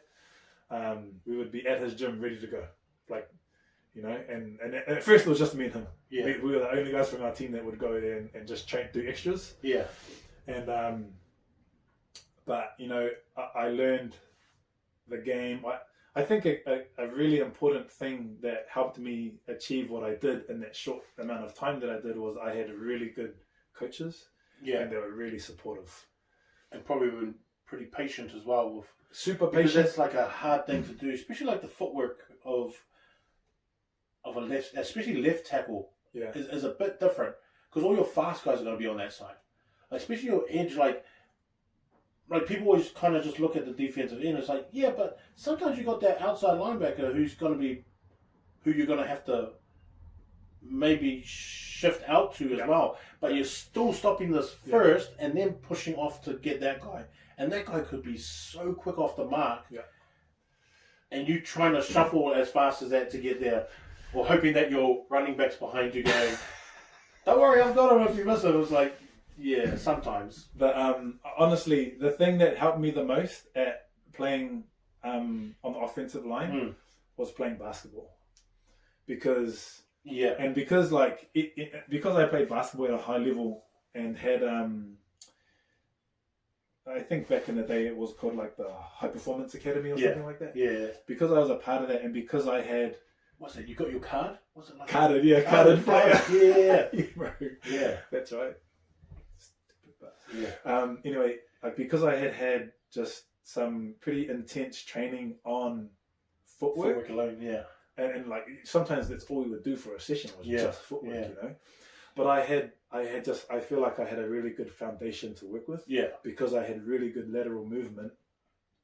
Because really, when you're kicking back, it's really a lateral movement, and all that screws your. Well, it's not really a lateral movement, but it's the same. Your feet move the same. Move the same, and your hips are kind of like what. Your hips are what either give you a win, or make you lose Yeah. on the offensive line. Like if your hips are wrong, especially as a tackle, if your hips are facing the wrong way, you're going to lose every time. Well, when I used to go against, like obviously on that side, I was always low and straight, and then my first movement would be my arm sort of to his chest and middle, and then my second hit will be my right hand on his hip, and sort of push him, and then I swim from that direction, because like I'm already hitting his chest, hitting his hip, and then going around. Yeah. And my thing was that I'm hoping to hit his hip as his foot is going back, and hoping that I can push it just a little bit so that he doesn't end up on the ball of his foot, but on the tip of his toe. Yeah. Because then my next move is hitting him in the side after that. Because once you hit there, wrap around, and you still got that one arm to go along, you can. That's what I was banking on, was that. And hoping that my foot or my right foot is out far enough that I can push back in and sort of cut off that distance. So I'm not going right around, I'm going sort of to the side and then cutting in. Shortcut. Yeah. Which is what my job is to stop. It's to stop, yeah. And it's funny, like just when you were kind of doing your hand movements and talking, like that's what I struggle with. Your thing is like looking at my hands going, because I don't... Well, that's what I struggle with as a D-line. You know? Like I have to watch the ball, get up off the line, and then I have to follow this boxing sequence pretty much, you know? Yeah. And be able to change it at the... How hard was that for you to adapt to? That's what struggled, like just having this list of things I had to do and being able to change it at any given time. But see, the funny thing is you have to do the same thing on the offensive side of the ball. Yeah. But for some reason, on the defensive side, it was a struggle for me to do all of that. Wow, I was the other way around, man. I couldn't handle it on... Like, I didn't have those instincts. Like, I was fast enough to move my feet, but, like, I don't know what it was, man. I think I probably would have been better at guard than I was. Because I guess when you're on left tackle, you're pretty vulnerable a lot of the time. And then you're relied on because your quarterback has to have so much confidence that he's like, it's all right, nothing's coming behind me. Yeah. Like, he's got it. And I'm not that guy that you want. Because I'd be like, help! Help! It's like come on, man. But that being said, you know, there's a couple of instances I can think of right now where my guy beat me, you know? Who was the hardest guy that you went against? Like that you just had like like in junior college. That you just had like a bad game and he was just so much quicker or so much faster that you're like, I really have to play my best. Honestly, the hardest defensive end that I ever went against was this guy named Dupree, and he was on my team. Oh, really? And so that helped me a lot. He was such a good player that, you know... He tells you what you're doing wrong? Well, he would. Like, you know, he would give me tips, pointers, especially because I was so new to the game. Yeah. But the fact that I could train... you know, against a high caliber player. Yeah. When I got on the field, you know, he's not better than him. Yeah. It's like, I do this every day. It's like it's fun. Exactly. Like this is a walk in the park. Oh, true. But there was one outside linebacker. I can't remember his name. He's a Samoan guy. I can't even remember the school he played for. This is so long ago. Yeah. I'm so old. Yeah. But he was really good, man. And his thing was that he was so quick off the mark. Yeah. But he was also really good at hiding what he was doing. Yeah. Because a lot of times you can, like, people give their weight distribution away, gives away whatever they're trying to do. Yeah. And it's the same for the offensive line. Like, if you're leaning, bro, if I'm already shifting like this, you're okay, like, they're running. Okay, yeah. But, yeah, so it's, that was probably the hardest part. But I was so lucky that I had Jesse Sapolu because he was... He was the master, eh? Yeah. And his thing was like, you need to be the master of your craft. Yeah. I hear T.Y. Parra say that all the time too. but he was so strict, and he was harder on me than anyone else. Probably because I was a grown man, but but he was so hard on me to just get it right. Yeah. And I think that the fact that when my junior college coaches asked me to play offensive line, they really dumbed it down for me. They were like, look, all you have to do is this. Yeah. And it was just like, on a passing play, you have the seat gap. Yeah. Don't let anyone come around the outside. Yeah. On a run, depending on what the play was, him. This, and that's all it was. And that's what they told me it was. And so that's what I went into it thinking it was. And I think because early I understood it and was confident in what I understood, it just made me a better player. Yeah. And then as I learned how intricate the role of anyway really on the offensive line is and how much stuff is going on, it came a bit easier than when I was trying to learn 20 things that I have to do at once on the defensive line, but then but that's essentially that's what it turned into on the offensive line is you walk up to the line, you check the safeties. The safeties are telling you exactly what the defense is doing. And then you look at the linebackers, identify your mic, and then wait for your center to make a call. And he's just like that guy. Yeah. And then I think, but I honestly, because I had such a good coaches, they prepped me so well, that it just when everything. Was your center really good? He was really smart. He was really smart. I would rather a smart guy than He was really smart, and see, like our offensive line coach, he was a really young guy. Yeah. And but he was so smart. He was honestly like so smart in terms of football. He was just football intelligent. Video guy. Every time you'd see him in the room, he's watching film. Yeah. And he was just really clever. And so he really helped because he never taught us anything flash. Like everything we did at training was fundamental based kind of offensive line. And so and that's all I did with Jesse as well. Yeah. But what was so crazy is that when I got to Philly, the offensive line coach there, he was like he knew. All he knew about me was that I had hardly played. I played 2 seasons at a junior college, and I was now in the NFL. When did you start getting the NFL talk?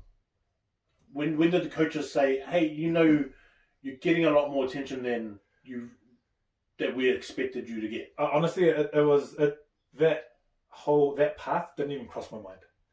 Like so what happened was, and this is because I had no guidance. Right? I was just doing everything on my own. Yeah. On my NCAA forms that I had to fill out when I was getting ready to transfer to a D1 school. Yeah. That it said on there, I said on like it said, have you ever played football anywhere? Yeah, man, I heard about this, bro. And so do you know what I put down? Yes. And then it was, where did you play? Hamilton Hawks. Yeah, man. They thought it was a club, like a franchise. Yeah, like a semi-professional. Bro, you know what you should have done? Was like Google search this place where our club room. I said, look, does that look like a professional club place? It's like, that's a changing room. Yeah, bro. And honestly, I fought so hard, man. I fought so hard because and like not to like. I felt sorry for you when I heard about it. I felt sorry for you. You're like, you freaking idiot! What are you doing? No, I was annoyed at them. I was like, you guys have, and this is the American arrogance of it, where they just like, oh, but it says club like the Patriots, like New England Patriots club. Is like, no. Do you think we care that much about football in New Zealand? Not at all. We've had 8 teams for 30 years. It's like, do you think we're growing over there? It's like, no. So I told them, I said, look, Google it, like look it up, like look up the league. There's like 4 teams in it. Look at our gear. And anyway, and so they did what I told them. I was trying to get them to give them, because they took 2 years away from me. Yeah, man. And so after junior college, I was done. And so I was so gutted, bro. And I was like, Google it, man. Like, look, it's like. It's just not Google a club. it. Just Google it. Anyway, they looked it up and they said, "Wow, we Googled it. We had a look at the league, and there are referees there, and so it counts as organized sport." And I was just like, "What a joke! Like, this is a social, man. This is pickup. This is a social league." Anyway, so but it was honestly, it was one of the most gathering things because my goal in going over there, and from the beginning, Yeah. was to get an education. Yeah. I wanted to go to school over there, And just to get away something from that. different. Yeah, Yeah, just to get yeah. away from New Zealand. I wanted to go to school in America, and if I could get someone to pay for it for me through football, Yeah. fan-freaking-tastic, you know, and like, and it just, I wasn't expecting football to turn out the way it did. But you know, when I was in my sophomore year at Golden West, I honestly, like, I was getting recruited by so many schools, and it was like, for me, I was just like, wow. Did you share USC was your closest biggest D1 college, or you Orange County? Yeah, not USC. USC. Yeah. USC. So they And Cal came. USC. Cal was recruiting me hard. Really, that's a good one. Yeah, USC came. They talked to me. They spoke to me. They kind of pulled out. Sarkeesian was there. No, Was that when he was no. there? It was before. So at the time, Sarkeesian was at Washington. This is when they were down on their scholarships when they got done for the. Yeah. That time, mate. Okay, yeah. Oh yeah, that was before him. Yeah, and so That's Lane Kiffin. Yeah, Lane Kiffin. Lane Kiffin Yeah. was coach. Yeah, that's right. But yeah, so like but you know they came, they were recruiting. They didn't. They kind of backed off a bit, and it was just because I don't know, but one of my coaches told me, because I used to talk with my coaches quite a bit, and they said that USC doesn't recruit a ton out of JCs. Yeah, and unless it's like you have to be someone that they really, really need, and they're really good. It was like a 5-star that couldn't get. Yeah, exactly. And but yeah, there was like USC, Washington, University of Washington, Pretty much all Pac-12. all of the Pac-12 schools except for Stanford Yeah. and USC were recruiting me hard. Like, they were recruiting me so hard. BYU was recruiting me hard. U of U was recruiting me hard. And then, bro, and this is what was exciting for me, man. These are some of the other schools that were like recruiting me hard. There was Alabama was recruiting me hard. Love it. Ole Miss, Me. Mizzou. Yeah. Me. Who else was over there? Any Ohio States or Michigans or Notre Dames? Yeah, Michigan. Michigan State or just It was Michigan State. Yeah. Cool. Ohio. Wait, which one's Ohio? Which one's Ohio State? So Ohio State is the red and silver one. Yeah. Ohio State. Yeah. Ohio State. It's not was Ohio, Miami. That's Yeah, different. yeah. Ohio State was recruiting me. Florida was recruiting me. Gators or State? Gators. Gators. Yeah. That's a good one too. But I mean, honestly, how many could you have gone to in terms of a visit? 5. You can only pick your 5. Yeah. So it's the same in junior college where you can only pick 5. Yeah. Okay. So who did you? I went to BYU. I went up to Washington. My coaches just kind of said, this might be a good fit. And like, what's crazy... Are you talking about Washington or State? Huskies. Okay. Yeah. What's interesting to me, which is why I was really grateful to have good supportive coaches, is that I feel like, and it's probably because I was a lot older than most kids that go on recruiting trips. Yeah. But like, they were all trying to like wine and dine me and all of that, which they do to everyone. Yeah. When I went to my visit to BYU, and nothing against the coaches there, I was not feeling BYU. I got my degree from BYU in the end. I heard they suck when it comes to recruiting. But when I went on my recruiting trip there, I would not have sided with them. Yeah. And it's just because, I just got butthurt, bro. Like when did they go the spiritual route instead of like the bro? I hated it too. And I was just like, like me and my wife. Yeah, it's like we're sitting in this room. We're married, and we go to church, and like you don't have to do the spiritual. Just sell me on the Tell me about the program. Yeah. Like life is eternal. We know he was. Bro, I kid you not. We sat down in Mendel's office, and he said to me, look, if you have a testimony of the gospel, you will know this is where you need to come. Oh my God. And I was just like, bro, I am not a 17-year-old kid that am about to go on the mission, and you need to like him to stay active so that he can whatever. I was just like, honestly, I don't remember a word he said after that because I just switched off. That would have annoyed me too. Yeah, they told me that one. You know, he was my favourite coach on the BYU recruiting trip. Mark Weber. He's not even a member. Oh, right. Did you ever meet Brother Hickory? Vern? Yeah, Vern. Yeah. Well, because I ended up at BYU anyway. Yeah. Like and you know, when I went back, I tried to get involved as a student coach with the football program. Just a volunteer, go and help, just share some knowledge, experience, whatever. But yeah, he's the man. I love that guy. He looked after me when I was there. So you know, when you were after all of that, and you couldn't actually go to college, then how did the Eagles get involved with you getting that tryout, or was that the only tryout, or did you have other tryouts with? So I had 3 that had asked me to come to their rookie mini camps, and that was because of who? Who hooked you up with that? Like saying, come and look at Nick. Like he's. I'm not sure. Oh, no coaches, connections, or anything. Not that I know of. I just remember. Because I would have thought it would be Kafusi because he played for the Eagles. That's what I initially thought. Because he was an Eagle before, and he did his 3 years, and then. So that connection. Yeah. So this was my connection to the Eagles, and let me tell you why. So there were 3 teams that wanted me to. No. So that's wrong. There were 2 teams. There were 2 teams that wanted me to come to their rookie minicamp. Yeah. Philadelphia Eagles and the Chargers. Oh, that's my team. That's the Chargers. And then there were some other teams that I didn't know whether or not they wanted me to come to their camps. Yeah. But that had interest. In me. The Browns was one of them. The Dolphins showed interest after the Eagles. Yeah. The Dolphins showed interest, and I actually went out there for a workout with them. Yeah. But anyway, so what happened was one of the schools that was recruiting me pretty hard was the University of Oregon. Oh, State or the Ducks? Beavers? Oh, Ducks. Yeah, oh. yeah. But Beavers are Oregon State. That would have been because of your mobility, right? Yeah, because exactly. All about speed. That's how they play. All speed. Yeah. I was big, fast, and fit. Yeah.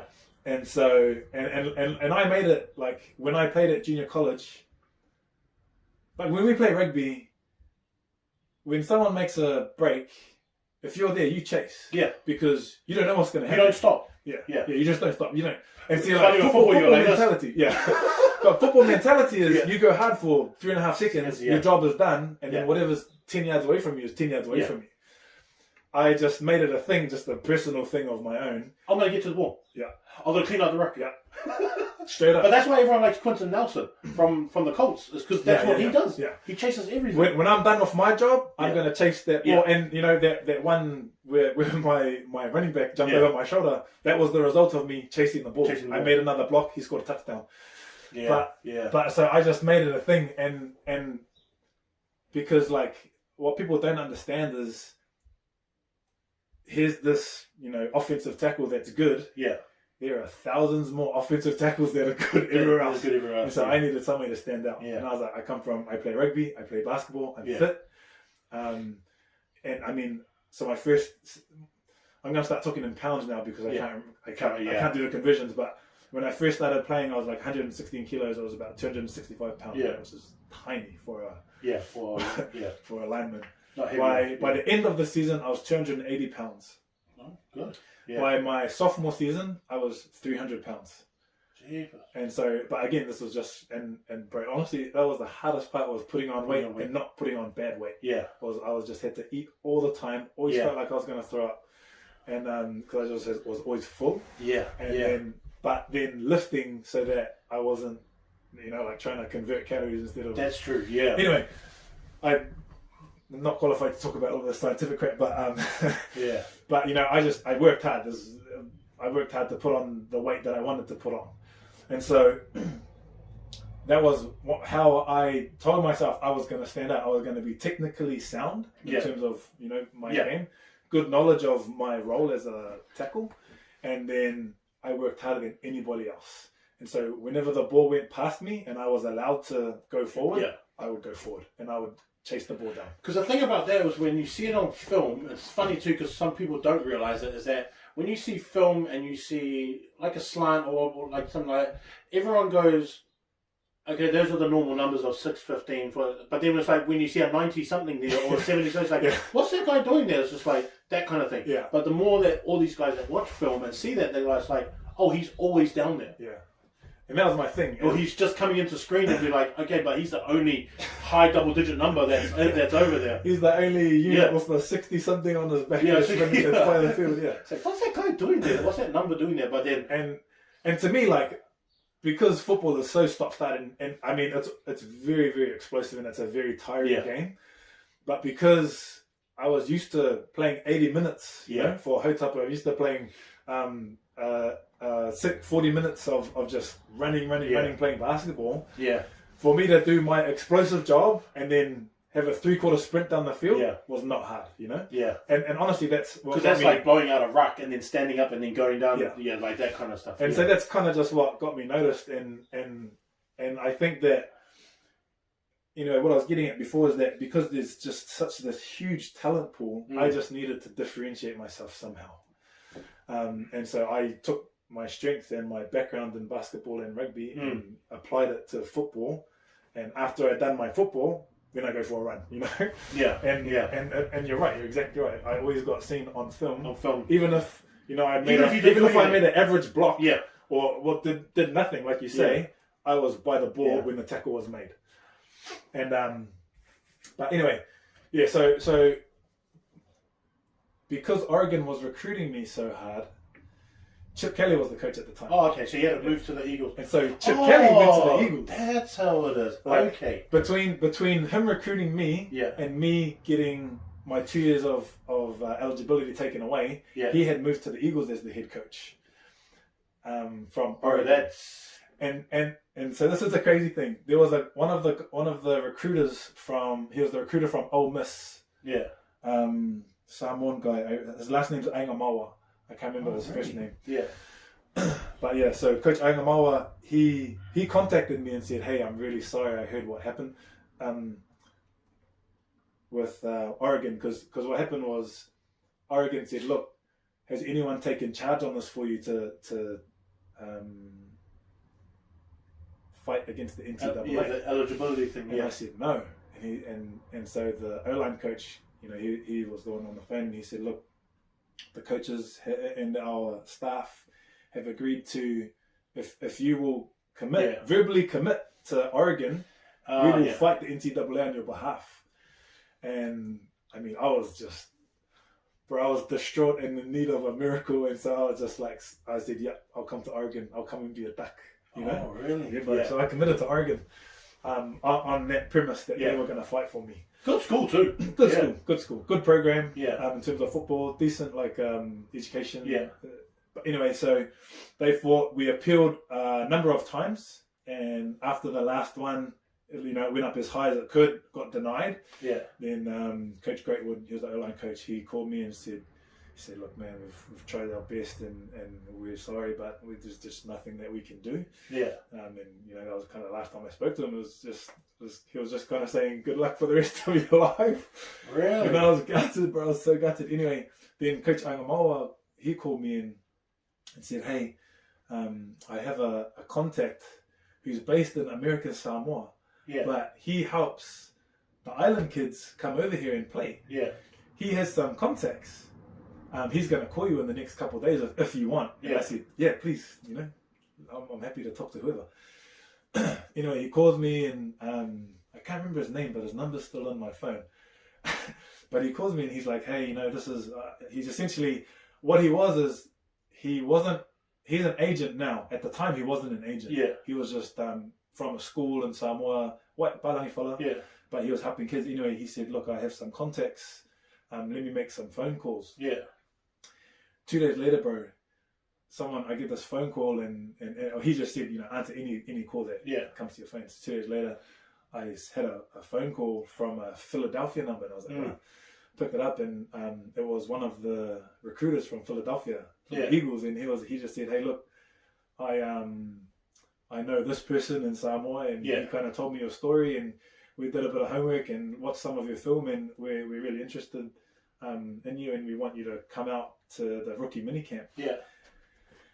And bro, I was just like over the moon, eh? Yeah. And then the guy from Samoa called me back about the charges. Yeah. And I was like, oh man, like I was in this place where, and I fortunately still had my coaches, you know, even now I still talk to them. But I asked them, like, what do you think I should do? And they kind of just they looked at, you know, both offensive lines, and just kind of a holistic picture of both situations, and they advised, look, Philadelphia might be your best shot. Mm-hmm. Chip Kelly knows who you are. Yeah, you have a really young offensive line. Yeah, so you know you'll be able to compete better. Jason Peters still there? Jason Peters was still there. Right? That guy is a freak, man. Yeah, I heard that. He is a freak. What a guy to look at, though, bro. Yeah, so and so I was like, okay, I feel good about this. And so anyway, I called the Eagles back and said, hey, look, I'd love to come out to the minicamp. Yeah. And what did Oregon say then? So did they understand? They go, okay, that's... Nah, I never heard from them again. Oh, okay. Yeah. Dropped, bro, like a hot tamale, but but yeah, and that's okay. You know, I am super grateful that they put in a lot of effort to try and get me those years of eligibility to play college ball. But yeah, so you know, by the time I went out to Philly, like it was only a 3-day minicamp. 3-day minicamp, and bro, it was so scary, man. Like it was so scary. Like I played 2 seasons, and 2 games for the Hamilton Hawks. Thank you. Did your missus go with you when you went to? Nah. Well, just for the minicamp it was only 3 days, so I was just going to be gone for a weekend. Yeah. And it was only 2.5 days of training. Yeah. And so, but you know, I was with guys, rooming with guys that have been playing football their whole lives. Did they hate you, bro? But no, people hated me when I went. Well, only because I had that dream. So they had the dream of I want to be a this when I grow up. When I came in as like, guys was like, hey, I'm just learning. And they're looking at me as like, bro, I'm trying to get a full scholarship on my last year, and you say that you're just learning. Yeah. You know, and I'm really pushing them out of this. Yeah, like that kind of stuff. So that did happen at college. Yeah. So you did feel that kind of stuff. Yeah. From and it was only from one school in particular. I won't say the school or any of the names of people that I felt those vibes from, but. I understood it, but I was just like, hey. Yeah, I mean, it is what it is, you know? Like, I'm trying to do something too, but anyway, so I went out there, and on the last day, you know, they told, in the rookie minicamp, there was all of the draft picks. Yeah. So there was the 7 draft picks, there was the undrafted free agents they had signed. Yeah. And then there was a bunch of ring-ins. Yeah. Like me. You were one of the ring-ins, yeah. And so actually, I think there was only maybe a hand, like... Yeah, how many offensive linemen did they bring in? So there was one of the first round pick, Lane Johnson. He was there. There was a guy named Matt Tobin. No, I can't. What college did he come from? He came from Iowa. Oh, okay then. Yeah. He was actually a really big white boy? Big white boy. Yeah. Same as Lane. Lane's a big white boy. Yeah. Lane Johnson, Matt Tobin, and I think that was it in terms of offensive line. And the rest, so Lane was the draft pick. Matt Tobin was a free agent. Yeah. How many years? First year. He was a rookie. So we're all rookies. There's a rookie camp. Yeah. All rookies. Yeah. And then there was a bunch of other guys. I mean, there was maybe in total almost 10 offensive linemen. Yeah. Like, so there was, I'm trying to remember if there was another free agent. I don't think so. It was just Matt. Yeah. Anyway, but so there was those 2 that were like the for sures. Yeah. And then just a bunch of everybody else was just like they were all in the same one. Yeah. But I mean, like, I was still scary because, you know, I'd hear them talking about what school they'd come from. And, that's always intimidating. And all of that, and I'm just like, I just came from this little junior college in Southern California that no one's probably ever heard about. They're probably looking at you like, wait, where are you from? What school did you go to? Oh, Golden West College. Oh, where's that? Just college. You don't know that. Yeah. But yeah, bro. So anyway, we'd go out and I was just like, this is my last shot. This is my last shot. And I mean, what year was this? So I'm freaking like 27 years old. Yeah. Like, I'm way older than everyone else. Yeah. These fellas are all just. They're all still young guys. Yeah, they're all like 21. Yeah, 20, 21. That's 22. right. Yeah. I think Lane Johnson was 23 at the time. Yeah. So he was one of the older ones. Because he left as a senior. Yeah. Yeah.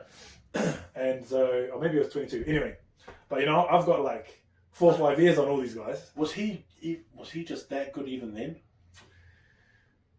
I remember him from college, and he was a freaking beast. Well, in college he was in high school he was a quarterback. Yeah. In college they put him on the O-line. But that's nice. That's a lot of them though. It's funny how a lot of them go from quarterback and then all of a sudden they think, oh no, I'm a linebacker now. I just played both ways.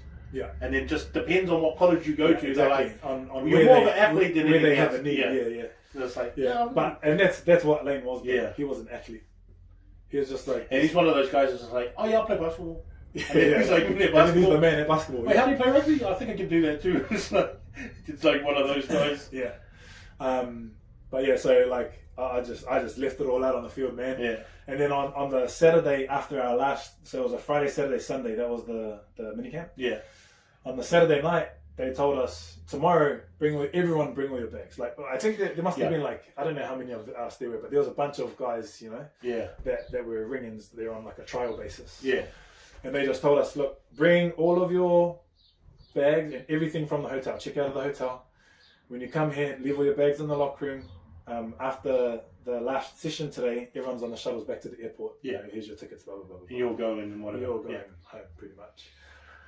And so we went out, had training, and then when we're all walking back into the locker room, which was super flash too, by the way. Yeah. And because it was a brand new facility. Yeah.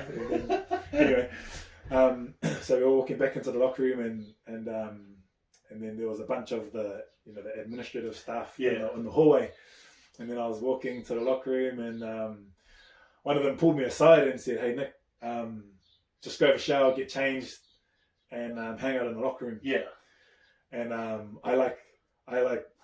was like super excited, but I didn't want to like get my hopes up. Yeah. I didn't know what I didn't know.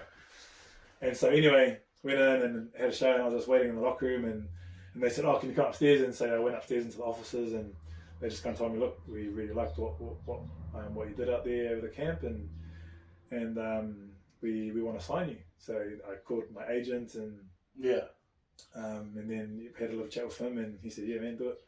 So we just signed that, and then I was on the squad.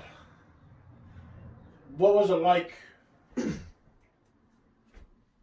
What was like the feeling when they told you? Did you like black out and just going, "Holy crap! I've made this that we don't make"? Bro, honestly, it was surreal. And then everything's just like, it was Charlie surreal, Brown, and you're just like, yeah. And in your mind, you're just like, "Oh, I'm flipping from New Zealand, man. Like, this doesn't happen to us." Bro, it was a lot like that, eh? Yeah. It was a lot like that. At the same time, it was Bro, also... did you cry? I didn't cry. Bro, I would have cried, bro. I would have cried. I didn't cry until I caught my wife. Oh, yeah, okay, yeah. And then I shed a few tears. But I still understood that I still had a lot of work to do. Yeah, Because that was only the first step in the door. Yeah. Really, because now I was just part of the large roster. Yeah. And you would have been on the training squad. Yeah. So what is it called? Like you're like the squad that plays the practice squad. The practice squad. Like, no. So I wasn't there yet. That would have been the next step. Yeah. So and so we had what is it called? OTAs. OTAs. Yeah, OTAs. So after that. We had OTAs straight after. So yeah. On Monday. Oh OTAs yeah, because you still would have been like, damn, I could still be cutting OTAs. Yeah. Yeah. That's right. So straight after minicamp, the rookie minicamp, OTA started. So it was I just never went home. I think that I really should have just let myself be excited and let myself be scared and let myself... Because when you call your wife, you can't like... like, even though you know OTAs is coming up, you still can't destroy the moment. Yeah. And you still want to live that moment. Yeah. And then when you and your wife are finished with that happiness, you hang up the phone and blah, blah, blah, whatever. Then after that, you're just like, okay. Time to work. Now let's get back into this. You know, like, now let's really take care of what we're here to do. Yeah. But at least have the happiness side of it, you know? Yeah, and this is the first time I'm even telling this to myself. Yeah. But I really don't think I let myself be as excited as I was actually, or should have been. Yeah. And I don't know, bro. Is it the way? Because, you know, like I mentioned earlier, we weren't brought up real Fa Samoa, but we were definitely brought up more Polynesian than Palangi. Yeah. And so the humility side of it would have had to. You would have checked yourself straight away. Check myself off that straight away. You know, like I'm.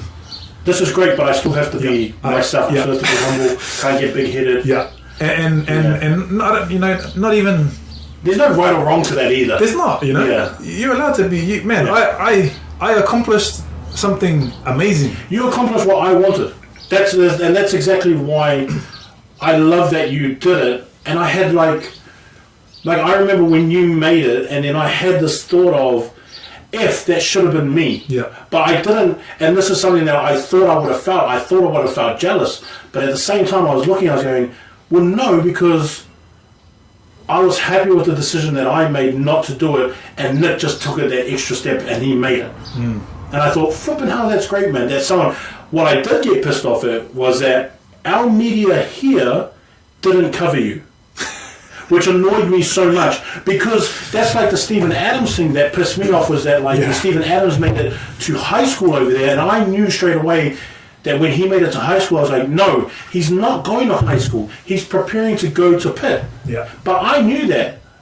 But like, that's where New Zealand media pisses me off, where they'll only celebrate you when you start winning something. I was like, hold on, he made it to the NFL, regardless of what level it is.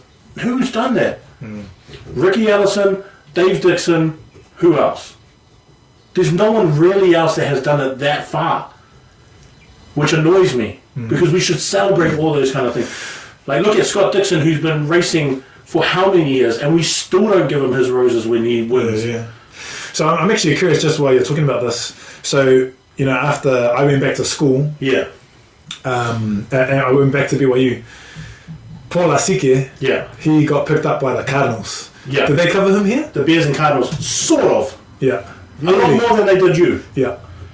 And he was actually in the same position you were. Yeah, not at the Bears. At the Bears, he made active roster. He made active roster, and he played pre-seasons. But then he didn't do anything else after that. But it wasn't. Wait, he didn't play after preseason? Because I played preseason games too. Yeah, no, he didn't play. He didn't play after that. Really? He was on the sideline, but but he was still. But their game plan wasn't that either. Like, having a running back or fullback wasn't a big game plan. Yeah. That's when he went to the Cardinals. I was thinking, oh, cool, because they use that a lot. Yeah. They use that kind of stuff a lot, and it's like, okay, even if they use them as protection, fine. Yeah. I know that at least Paul can do that kind of stuff. Yeah. And at least they have that in the road. Whereas sometimes being a fullback is a waste of time now. Yeah. Oh, now it is, yeah. It's like a fighting position. Yeah, the position doesn't even exist anymore. You have 2 running backs. Why do you need a fullback for? So you have running backs. Well, let's just put a tight end there. Because we just use them as bait, or push them out on the slants or something like that. Make them play on the flat and But even with him, it still wasn't as... maybe it's just me, because because football is something I love as well. I was just like, why are we doing this? Like, even now, it's like when I see kids and they're kids that want to go over, like, we've got some kids that have gone over to D1 colleges right now from high school, but even then, we're not celebrating that. Even our D1 basketball players that are girls and boys, we don't celebrate that, but they should be put on the news. Because that's a big deal. Yeah, for sure, man. That's a huge accomplishment, eh? Oh, it's massive, because they don't know how hard it is. Yeah, Division 1 NCAA sports in the States is like... It's next level. They can't make it sometimes. Yeah. That's the thing, is it's like, you've got a kid that grows up in Indiana who knows for a fact that the Hoosiers are something that they want to be, and they're in that system and in that in that region that have been looked at since they were sophomores coming up through varsity, and they don't get selected. Yeah. But then they'll look over here to New Zealand and go, we want that girl. Yeah. Or we want that boy. That's massive to overlook every kid that's there and go like, no, we'll look overseas, I think there's something better. Then we celebrate Stephen Adams for opening that part up. We celebrate like Manu Ginobili. We celebrate like, Tony Parker and those kind of guys, Dirk Nowitzki, that the world has actually looked at like, we don't have that talent here, we're going to go to the world. We're part of that now. Because Joe Ingles and that is doing great for my Jazz. Yeah, we'll just go get some Australians. Those tough white boys that are over there. It's like, they don't care who you are. They can shoot from down, flipping 3-point. Like, Australian basketball has been shooting, big men have been shooting for years. Yeah. And now these guys over there are going like, let's shoot from down. It's like, these guys in Australia have been doing it for ages. Like, look at Vitas Sabonis and them. They used to do it back in the days. It's like, that's not a new thing. Or even like, bro, when I was at Church College, under Alf Daniels, everyone had to be able to shoot threes. Yeah, I remember Sam pulling up all the time. And Sam was a good shot. Yes. That was a good shot. I wasn't the best shot for big, but I could still shoot threes. Well, because you guys have to trail, which is kind of the way that we play. Yeah. It's just like, let's push everyone in and then forget about the big guy, and the big guy just us. Boom. Yeah, straight away. Like everything's just money. And you have a second and a little bit. You're like there, gather your feet, you're done. Yeah, because they're like, this trailing big guy, he's just... Yeah. And like, it's funny because of that Redlands system. Yeah. I loved playing the 5 because that's what he did. Run the ball, go split up on the 3. Yes, bro.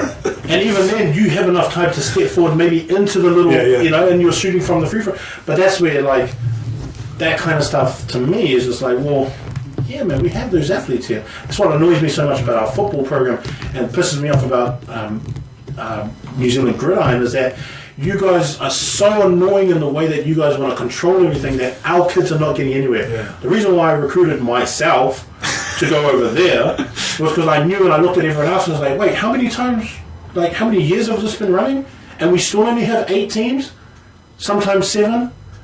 And we have only 6 this year. And now we only have, 6? It's like, no, you guys aren't going to do anything for me. It's like, I'll just do it myself. And I learned how to play football through ESPN, ESPN, Sports Center, listening to commentators, and then when they would freeze it and then show what happens, I would go, oh, that's what it's called. Then on Madden, I would go and look at it too. And on Madden, I used to look at the play, and then I used to go into the training part of it. Yeah. And then I used to just press play and hike the ball and just see everyone move. Yeah. And then let them get the sack, and then I'll push it again, and then I just used to watch everything move. That's how I learned how to play football. That's smart, but because I knew this, I don't care about the quarterback. This is just a training simulation. But I wanted to see how, on the offense, how all the offensive linemen move. Then I would like to see how all the defensive linemen move, where all the middle linebackers moved into or moved outside to, and then I would. Because when you see it, you just see the patterns. He'll play zone, and then he plays zone into there, and then he plays. I see all that stuff, and I go, oh, okay, that's what it means. Yeah. Then when I watch a game or watch sports, they go, oh, he drops back into this, and this is called a cover 2, cover 3, and I'm like, oh, that's what it means on the game. And that's how. But this is like me at 12, 13, just watching sports, and I'm like, oh, okay, that's how we play it, and then that's how I learn. Yeah. But then now we've got these clowns up there that all want to have control of football. It's like, you guys know how much talent we have, but we're not helping any kid get over there because you guys want to have control over this 6-team competition. I was like, cut it out, man. See, it comes back to what we were talking about before, about you wanting to play basketball, you wanting to play rugby at college, at Church College. It's all about the control. I mean, look at the world we live in today, bro. It's all about control. And it's the smallest amount of control as well. Like with me and what I do for First 15 in New Zealand, I see control from kids that want to get recruited to other schools and they want to get scholarships, and I can help them do that. But then the coach from the old school is going, no, if you send him over, he's not going to be a good person. He can't learn over there. It's like, well, that's not for you, bro. Yeah. You weren't in the creation of this kid. He has 2 parents that had him as a baby. Let them make the decision. Why is your voice important in this decision? You guys don't get to choose, man. Just because you're his coach, it doesn't mean that you know the best. It's I'll look to his mum and dad for that. Yeah, it's super sad. It's super sad, actually, and especially because, you're talking about how I don't even know what they're called, but the New Zealand Gridiron. Oh, I can't remember. But GFAZNZ something. Man, like, it's such a fun game.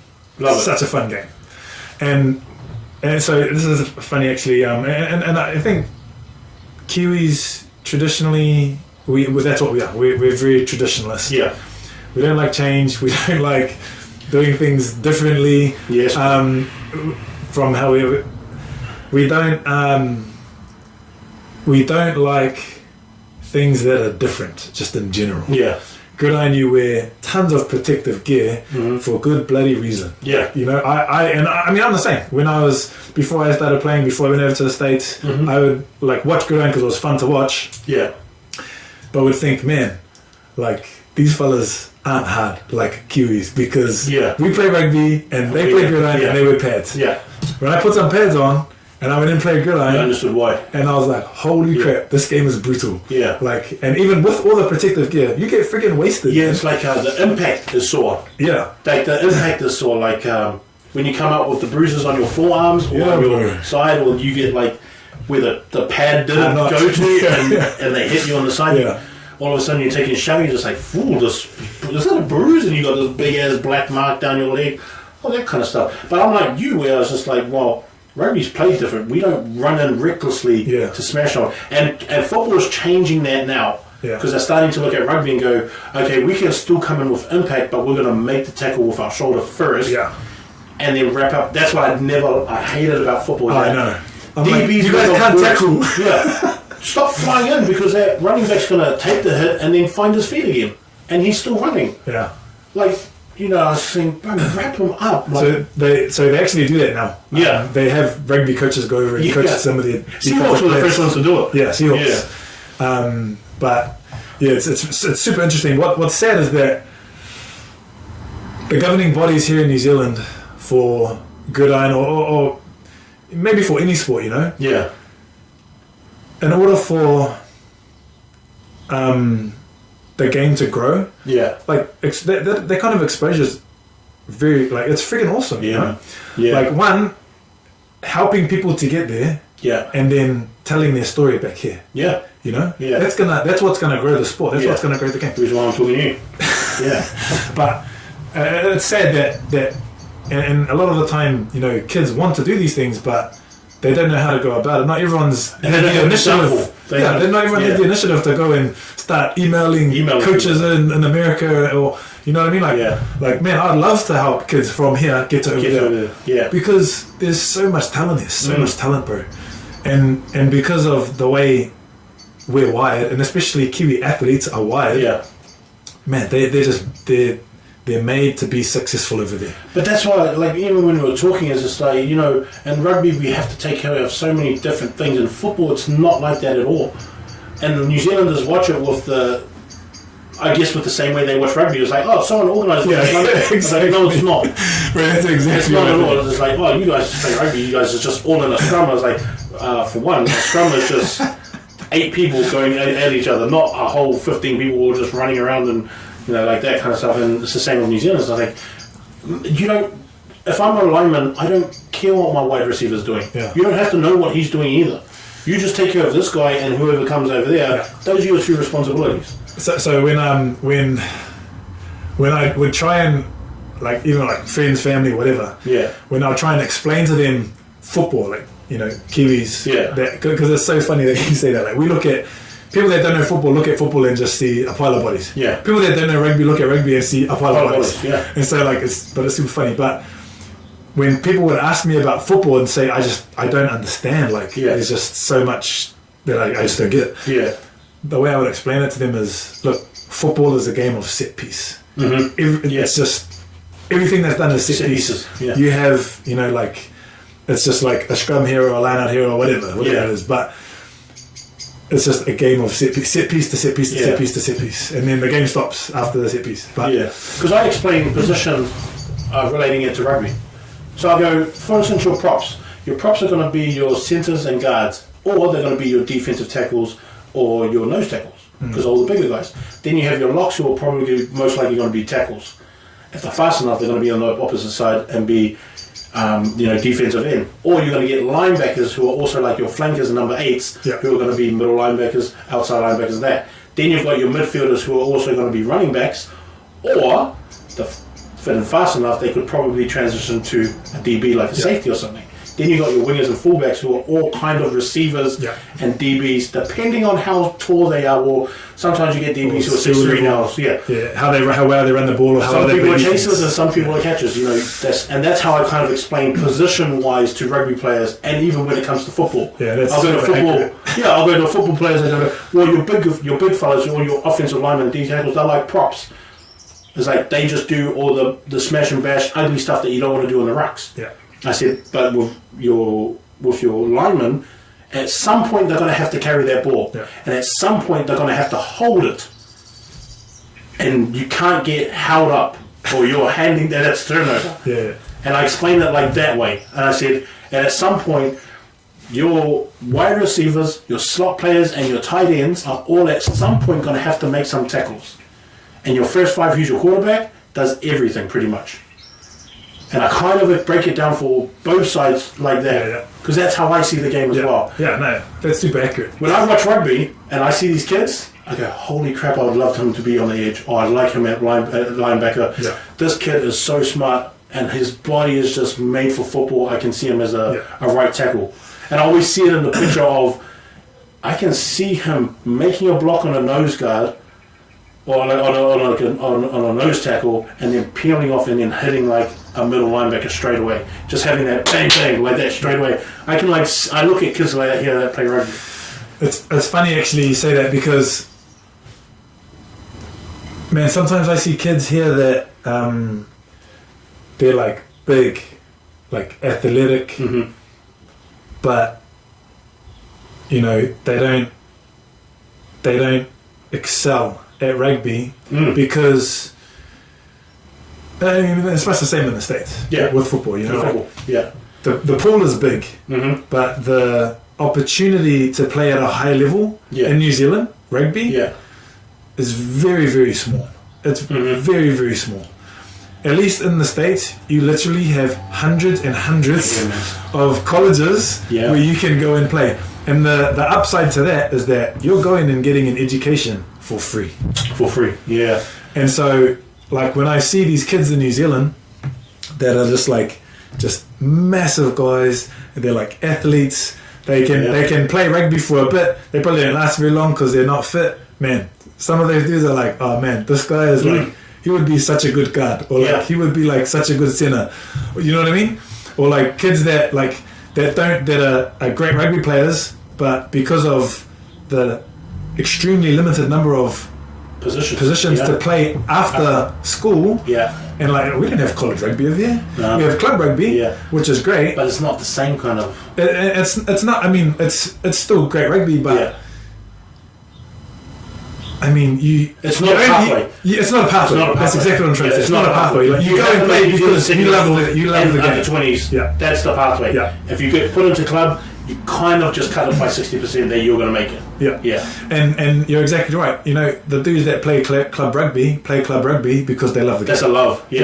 And which is beautiful. Nothing wrong with that. That's great rugby still. But that's what I like about it. What I hate about what goes on in New Zealand is that there's this huge talent pool that goes to waste. And I mean, it's the same in the States, Less than 2% of football players will play professional football. But how many of those players have degrees and are ready to go and contribute back into society because of their experiences that they've had? And you think about how much experience, additional knowledge, just how much more Kiwi kids would have if they went overseas, played football, basketball, whatever their code is, had an experience overseas, experienced, different cultures, different people, got an education, whether it's partially paid for or fully paid for, and then come back and contribute back into New Zealand society. I think so too. I'm just like, oh man, like we need to be tapping into that huge. I mean, obviously it's a little bit crazy right now with COVID and all that stuff going on, but there's just this. But the same applies, man. Like I've always wished that like for instance, basketball. I wish that our kids that go there and make Division 1 play their years out, and if they don't go over to, if they don't make the WNBA or the NBA, which I think your sister should make WNBA anyway, but if they don't make WNBA or they don't go to Europe and play, they come back here and bring all that knowledge and then start setting up camps for the rest of the kids that want to take that extra step, and they can go, oh, she just came back from, Ohio State or, Washington or Iowa or Mizzo or whatever, and go, oh, well, yeah, I can do that because she just came back from there. Yeah. It's just like, yeah, I can get a scholarship to like Rhode Island if I want because this girl has came back or this boy has just come back. But then everyone bring their knowledge back because I've always thought that we don't have a style of basketball in New Zealand that we play. Yeah. We just hustle. Yeah. But now that the game has changed in terms of you just need to be the shooter and you can play defense because height is not really a thing anymore. Whereas we used to get scared because like, well, I'm not 6'7", 6'8", so I don't know how I'm going to make the NBA. It's like, well, most shooters in the NBA aren't that tall, but we can reach 6'5", 6'6", and we can shoot and we can play defense. The height stuff is cut out of it now. Especially for our boys, the height stuff is cut out of it. We definitely got enough girls with height and size and ball skills that can make it into D1, and then hopefully someone pushes on to the WNBA as well. Again, which I think your sister should have made. And I used to watch her at BYU too, who would stack, the stat sheet was stacked with her almost a triple-double every single time. Which I didn't understand. It's like, how did she not make it? Yeah. And I remember her coming to church once, when she just left, she came to church with her parents, and I wanted to say it, but I thought, no, that might be tender to her. Because I don't know. Too soon, eh? Yeah, I don't know if she was like, yeah, why didn't I get picked up? That kind of attitude. Because I didn't want to relive that thing for her just in case that was her thing. But like with you making the NFL, and to me it is making the NFL. I don't care what people say. To me that is you made the NFL. Who was one of the guys that you sort of learnt the most off as a player?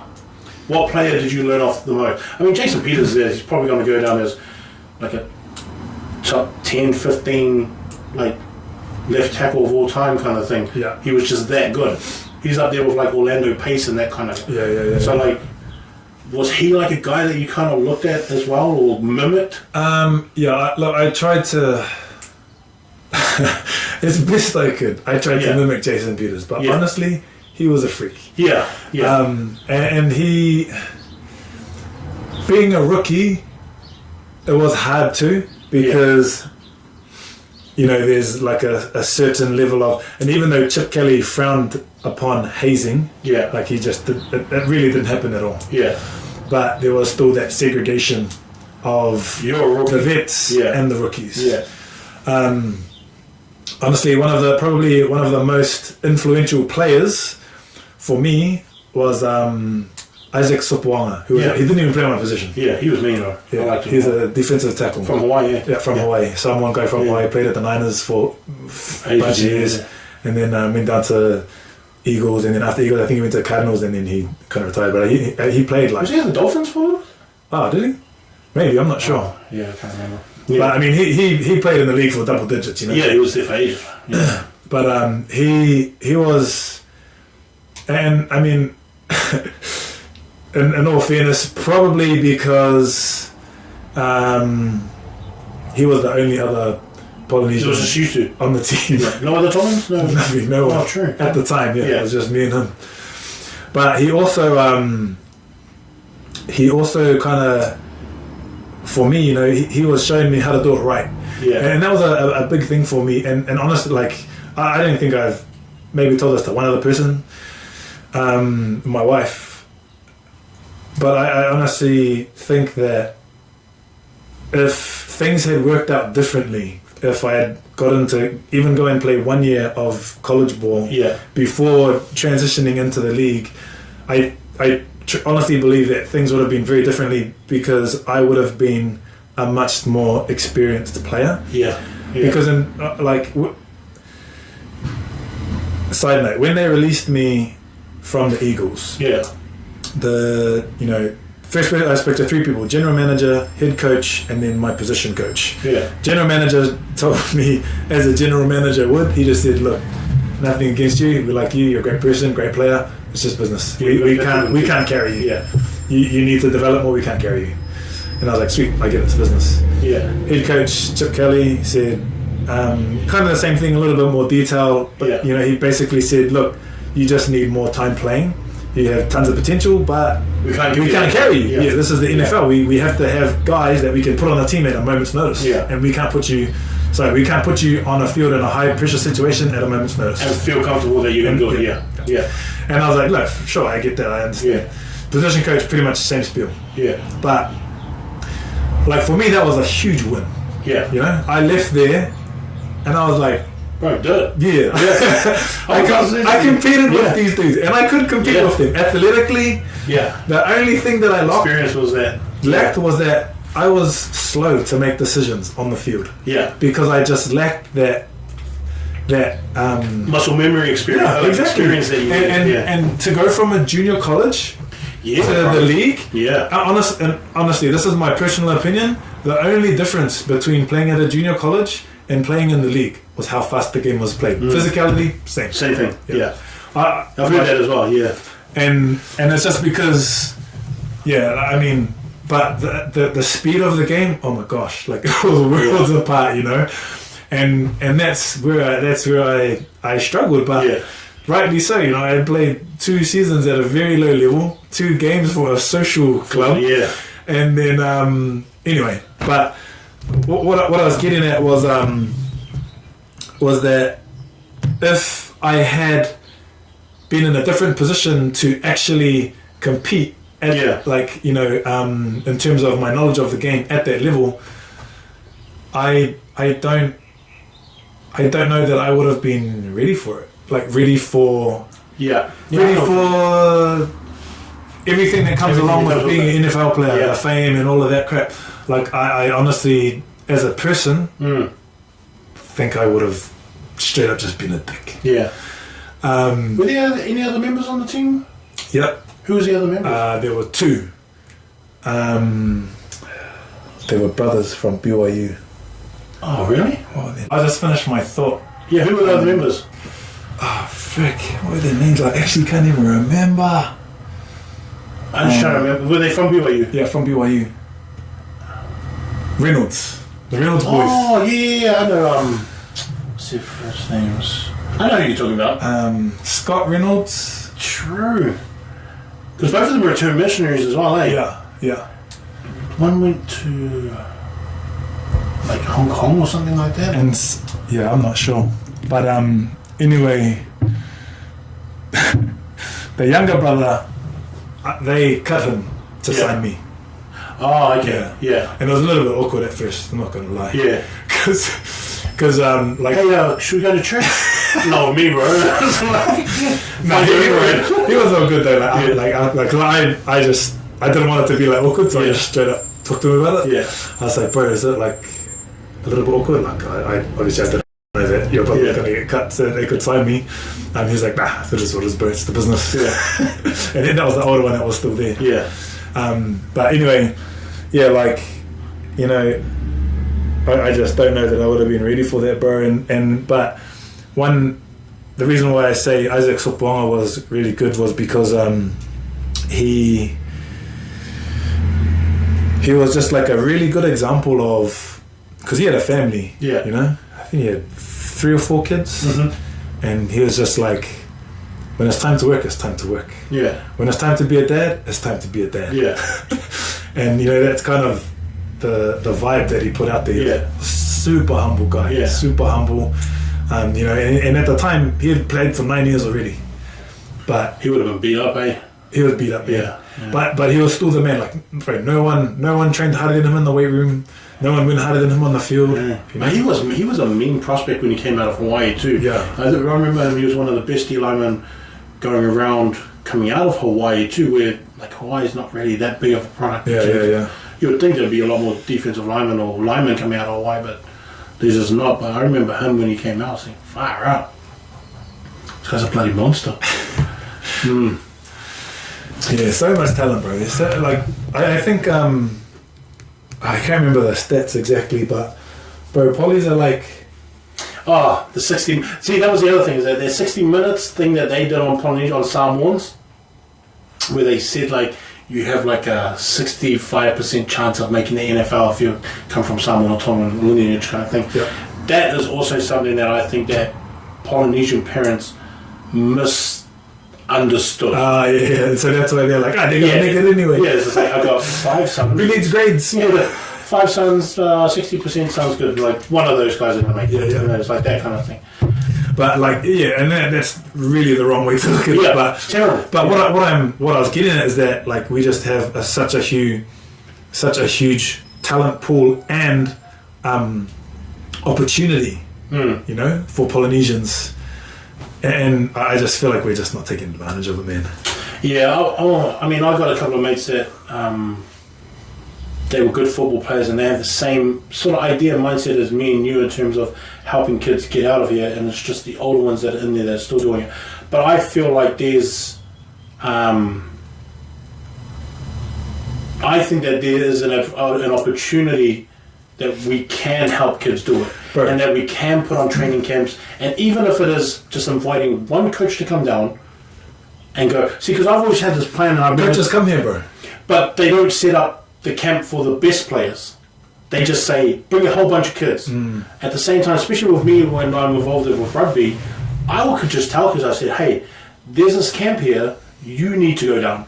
I'll message kids all over, I said, you need to go, you need to go, you need to go, you need to go. Yeah. And just getting all the kids that I know that are athletically good at rugby and league, and that I know they can transition to football. And that's just a little bit of guidance from a coach to go, just change your footing to this. Yeah. And I want you to go full wheel on just this. Don't run here, run here. Put your left hand here, not down like this. And it's like American stuff that me and you know about is just like, if your hand is like this and they want it like this, you're not starting. You're starting. It's like, you're not starting, you're starting. Yeah. It's like, I've told, it's funny, like some of the stuff that comes out, like where coaches just like, just cut my kneecaps. You do this every single time. Take my kneecaps now. Just take my kneecaps. I was like, what the hell is this guy talking about? The guy's just like walking back. He's just like, oh man, F this. I was like, bro, just do what he tells you to do, bro.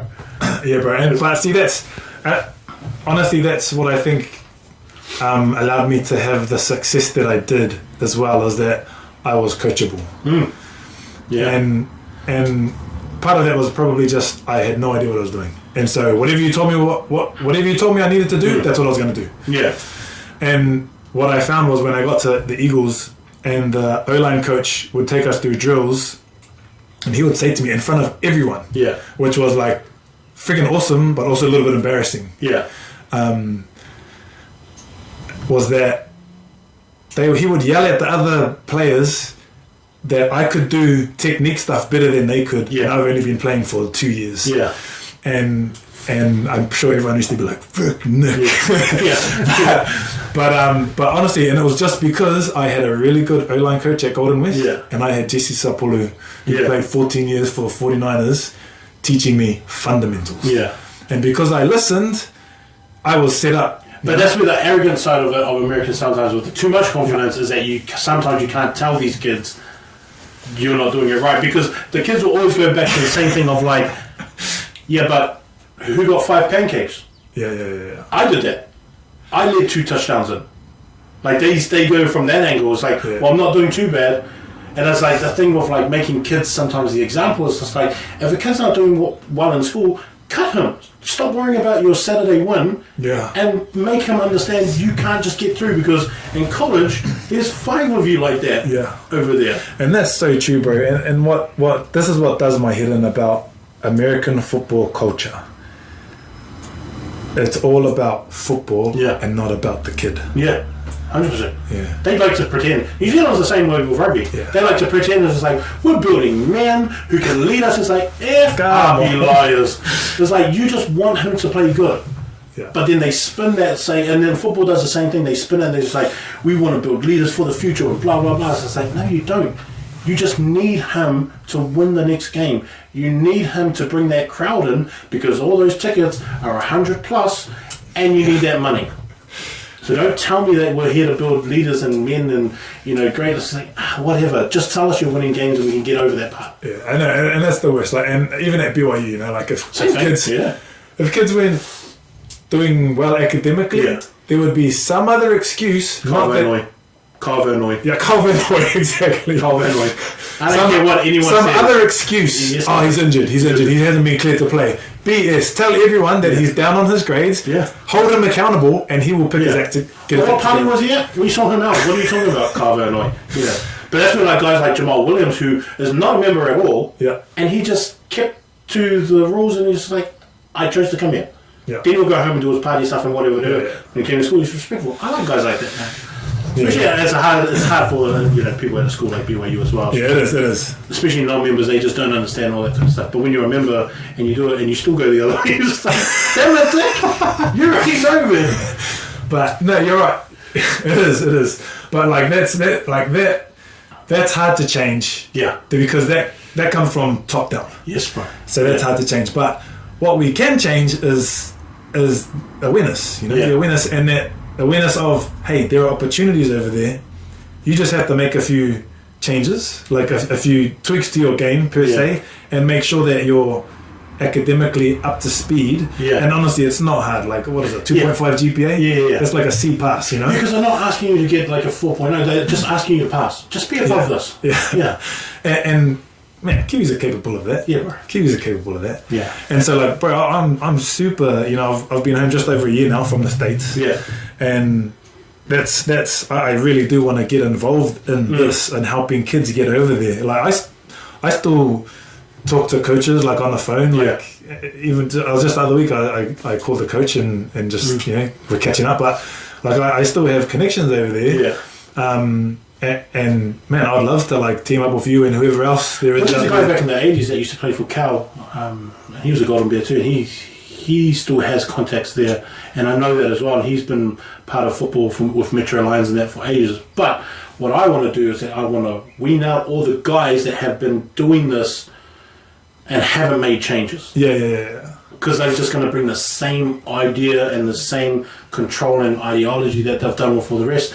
And it's just like, I don't want to take credit for getting a kid there. I just want the kid to get there. Exactly. And that's what it should be about, right? Yeah. And hopefully, 10 years from now, we can still be having the same conversation and it will still be about the kid and we're not pretending to be about the kid. But,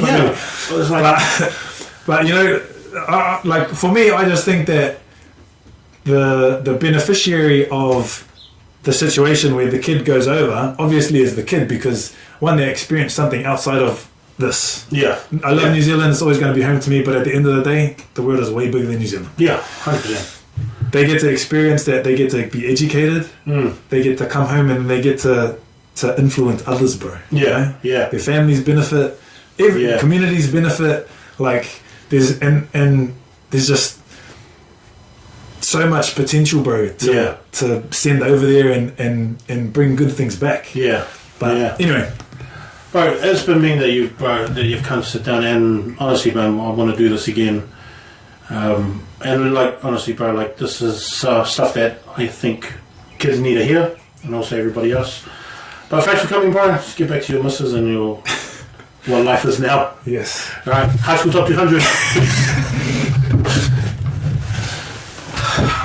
Alright, that's 2.5 hours, bro. Was it? Yeah.